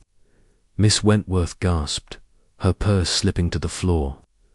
Grayson paused, his tray steady but his eyes sharp. Renard laughed, but it sounded forced. Poirot raised a hand, silencing the room. Peace, Madame et Messieurs. The truth, it will come. The crown is here, and so is the thief. Hercule Poirot, he does not fail. Japp pulled Poirot aside, his voice low. That got them riled, Poirot.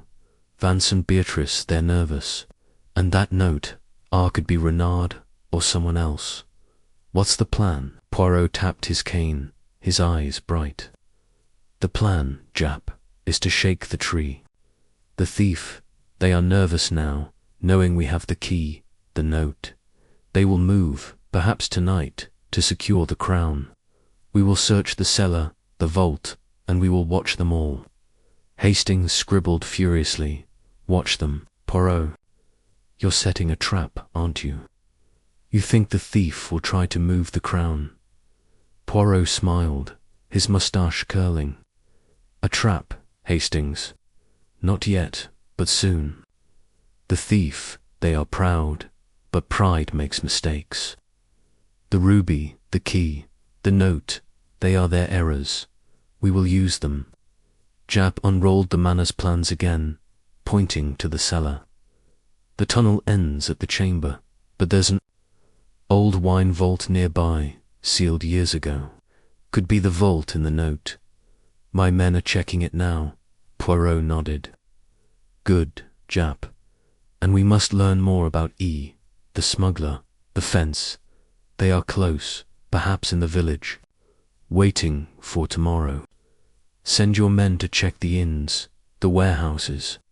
The ballroom grew quiet, the guests returning to their seats, their eyes wary. Lady Beatrice whispered to a guard, her face tight. Renard sipped his drink, his smile gone. Wentworth picked up her purse, her hands trembling. Vance muttered by the window, his cufflinks catching the light. Grayson glided past, his tray empty, his eyes on Poirot. Poirot returned to the stage, his magnifying glass out. The grease smudge, the wood chip, the velvet scrap, they pointed here, to the passage, to the tunnel. The ruby, the key, the note, they pointed to a vault. The thief was here, watching, waiting. Poirot's net was tightening, one clue at a time. He turned to Japp and Hastings, his voice firm. We stay, my friends. We search the vault. We watch the suspects. We find E. The thief thinks they are safe, but they are not. Hercule Poirot, he sees their mistakes. Hastings sighed, his notebook heavy. You're like a bloodhound, Poirot. All these clues, all this watching, it's enough to make a man dizzy. Poirot smiled, his moustache curling. Dizzy, mon ami. No, it is. Clarity, method, order. The little grey cells, they see the path, and they will lead us to the crown. Chapter 12. The trap is sprung, the late afternoon sun-bathed Ashford Manor in a golden glow, its rays filtering through the ballroom's tall windows, casting long shadows across the polished wooden floor. It was just past 4 in the afternoon, on July 9th, 1935, and the grand house pulsed with anticipation like a stage set for the final act. The crown of St. Edward, a royal treasure heavy with gold, rubies, and a diamond that shone like a captured star, had vanished from its locked glass case during a 10-second blackout at the gala the previous evening. The manor was sealed, its guests and staff under guard, their faces taut with exhaustion, fear, and suspicion. Hercule Poirot, the small Belgian detective with his neat moustache and piercing eyes, stood in the center of the ballroom, his cane tapping softly as he surveyed the room. His friend, Captain Arthur Hastings, sat nearby, his notebook open, his eyes heavy but alert. Inspector Japp, his face red from days of relentless work, stood by the door, his men positioned at every exit. The crown was still hidden, but Poirot was certain it was here, and tonight he would catch the thief who thought they had outwitted everyone. Poirot's little grey cells were at their peak, weaving together the tapestry of clues, the wax crumb on the ballroom floor, the torn velvet cushion in the case, the velvet scrap caught in the stage's crack, the hidden compartment in the library, the gold paint fleck and grease smudge near the stage, the loose panel in the servants' passage, the locked box in the storeroom, the ruby in the cellar's trapdoor tunnel, the whispered deal between Lady Beatrice and Mr. Vance, Miss Clara Wentworth's jeweller's loop, a note about a red stone, Mr. Grayson's coded ledger mentioning E, and Lady Beatrice's letter signed by R. The blackout, caused by a tripped switch in the basement, was a planned act, timed to perfection. The thief had used those 10 seconds to open the case, take the crown, and hide it. Poirot's suspicions had circled the 5 key suspects: Lady Beatrice Ashford, Count Victor Renard, Miss Clara Wentworth, Mr. Harold Vance, and Mr. Grayson, the butler. Each had a motive, a chance, a secret. But now Poirot was ready to spring his trap, to reveal the thief and recover the crown. Japp, mon ami, Poirot said, his voice calm but commanding. Tonight we end this mystery. The thief, they are nervous, knowing we have the ruby, the key, the notes. They will move to retrieve the crown, to deliver it to E. We will be ready. Japp wiped his brow, his notebook clutched tightly. A trap, Poirot. You've been hinting at it all day. What's the plan? We've searched every corner passage, tunnel, vault. Where's the crown? Poirot's moustache twitched, a sign he was in his element. The crown, Japp, is in the wine vault, the one mentioned in the plans, sealed years ago but known to the thief. The ruby, the scratches, the key, they all point there tonight. We will watch the vault, and the thief, they will come. Hastings looked up, his pen pausing. The wine vault. Poirot, you're sure? We checked the cellar, found the tunnel, but a sealed vault. How do you know? Poirot smiled, his eyes twinkling. The little grey cells, Hastings, they see what the eyes do not. The notes went with red stone, Grayson's items secured. Beatrice's vault, they all speak of a hidden place. The manor's plans show the wine vault, forgotten but real. The thief, they used the passage, the tunnel, to move the crown there. Tonight, we catch them. Japp nodded, his face grim. Right, Poirot. I'll station my men around the cellar, hidden. We'll watch the vault, the passage, every exit. If the thief moves, we'll nab them. Poirot raised a finger. Not yet, Jap. First, we must make the thief nervous. We will gather the suspects, tell them we know of the vault, the key, the notes. Their fear, it will push them to act. The ballroom was prepared. The guests and staff gathered under the chandeliers, their faces tense. Lady Beatrice sat with her arms crossed, her green dress shimmering, her rings twisted tightly. Count Renard leaned against a wall, his smile tight, his eyes darting. Miss Clara Wentworth clutched her purse, her face pale as milk. Mr. Harold Vance stood by the buffet, his cufflinks gleaming, his jaw clenched. Mr. Grayson moved silently, setting out water glasses, his face calm but his hands tight. Japs. Men stood at the doors, their eyes sharp, their hands ready. Poirot stepped to the centre, his cane tapping, his voice clear.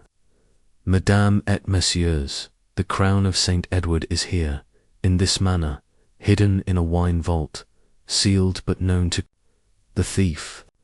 We have found a ruby, a key, notes signed by R and mentioning E, the thief. They plan to move the crown tomorrow to a smuggler, E. But tonight, Hercule Poirot will end their game.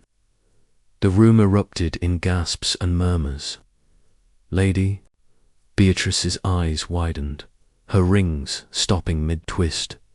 Renard's smile vanished, his hand gripping his glass. Wentworth dropped her purse, her hands trembling. Vance shouted, "This is madness. You've got nothing." Grayson paused, his tray steady, but his eyes flickered. Poirot raised a hand, silencing the room. "Nothing, Monsieur Vance. No, we have the wax crumb, showing the thief used a candle to work in the dark. The velvet scrap, torn in haste. The gold paint, the grease smudge, the ruby, they point to the stage. The passage, the tunnel, the vault. And the notes, they point to you all." Lady Beatrice stood, her voice sharp.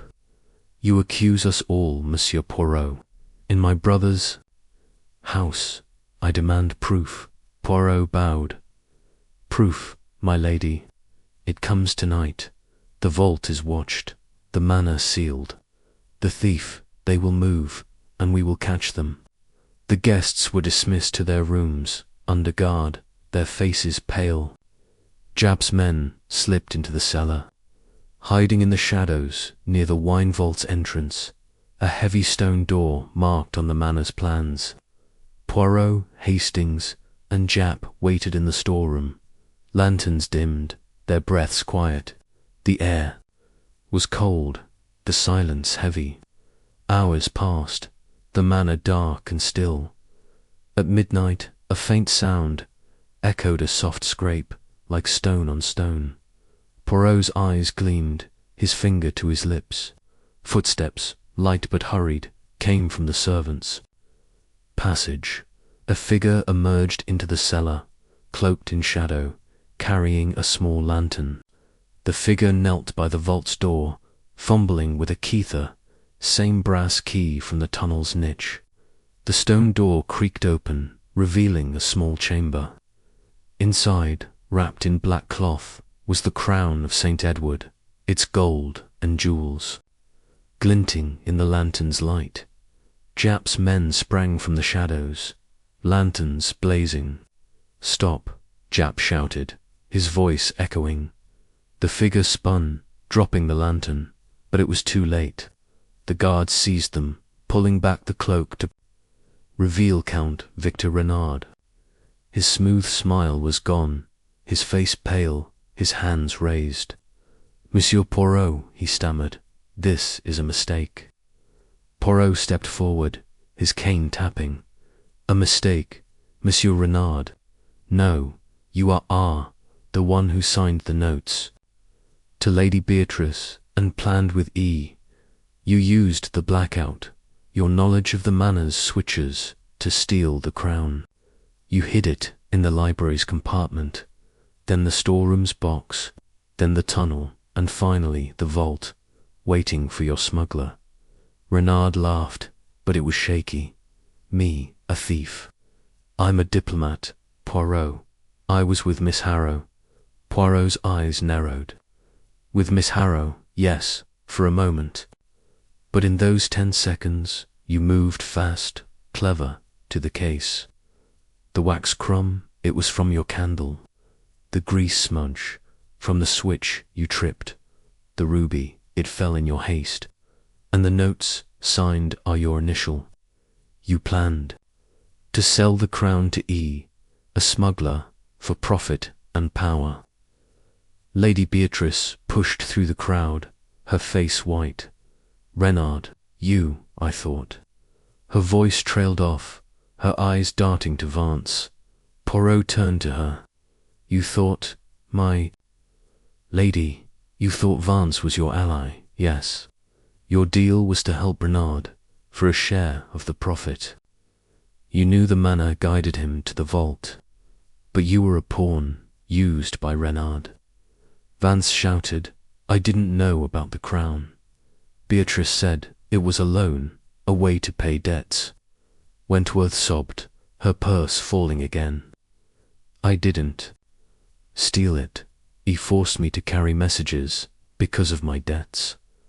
Grayson stepped forward, his calm breaking.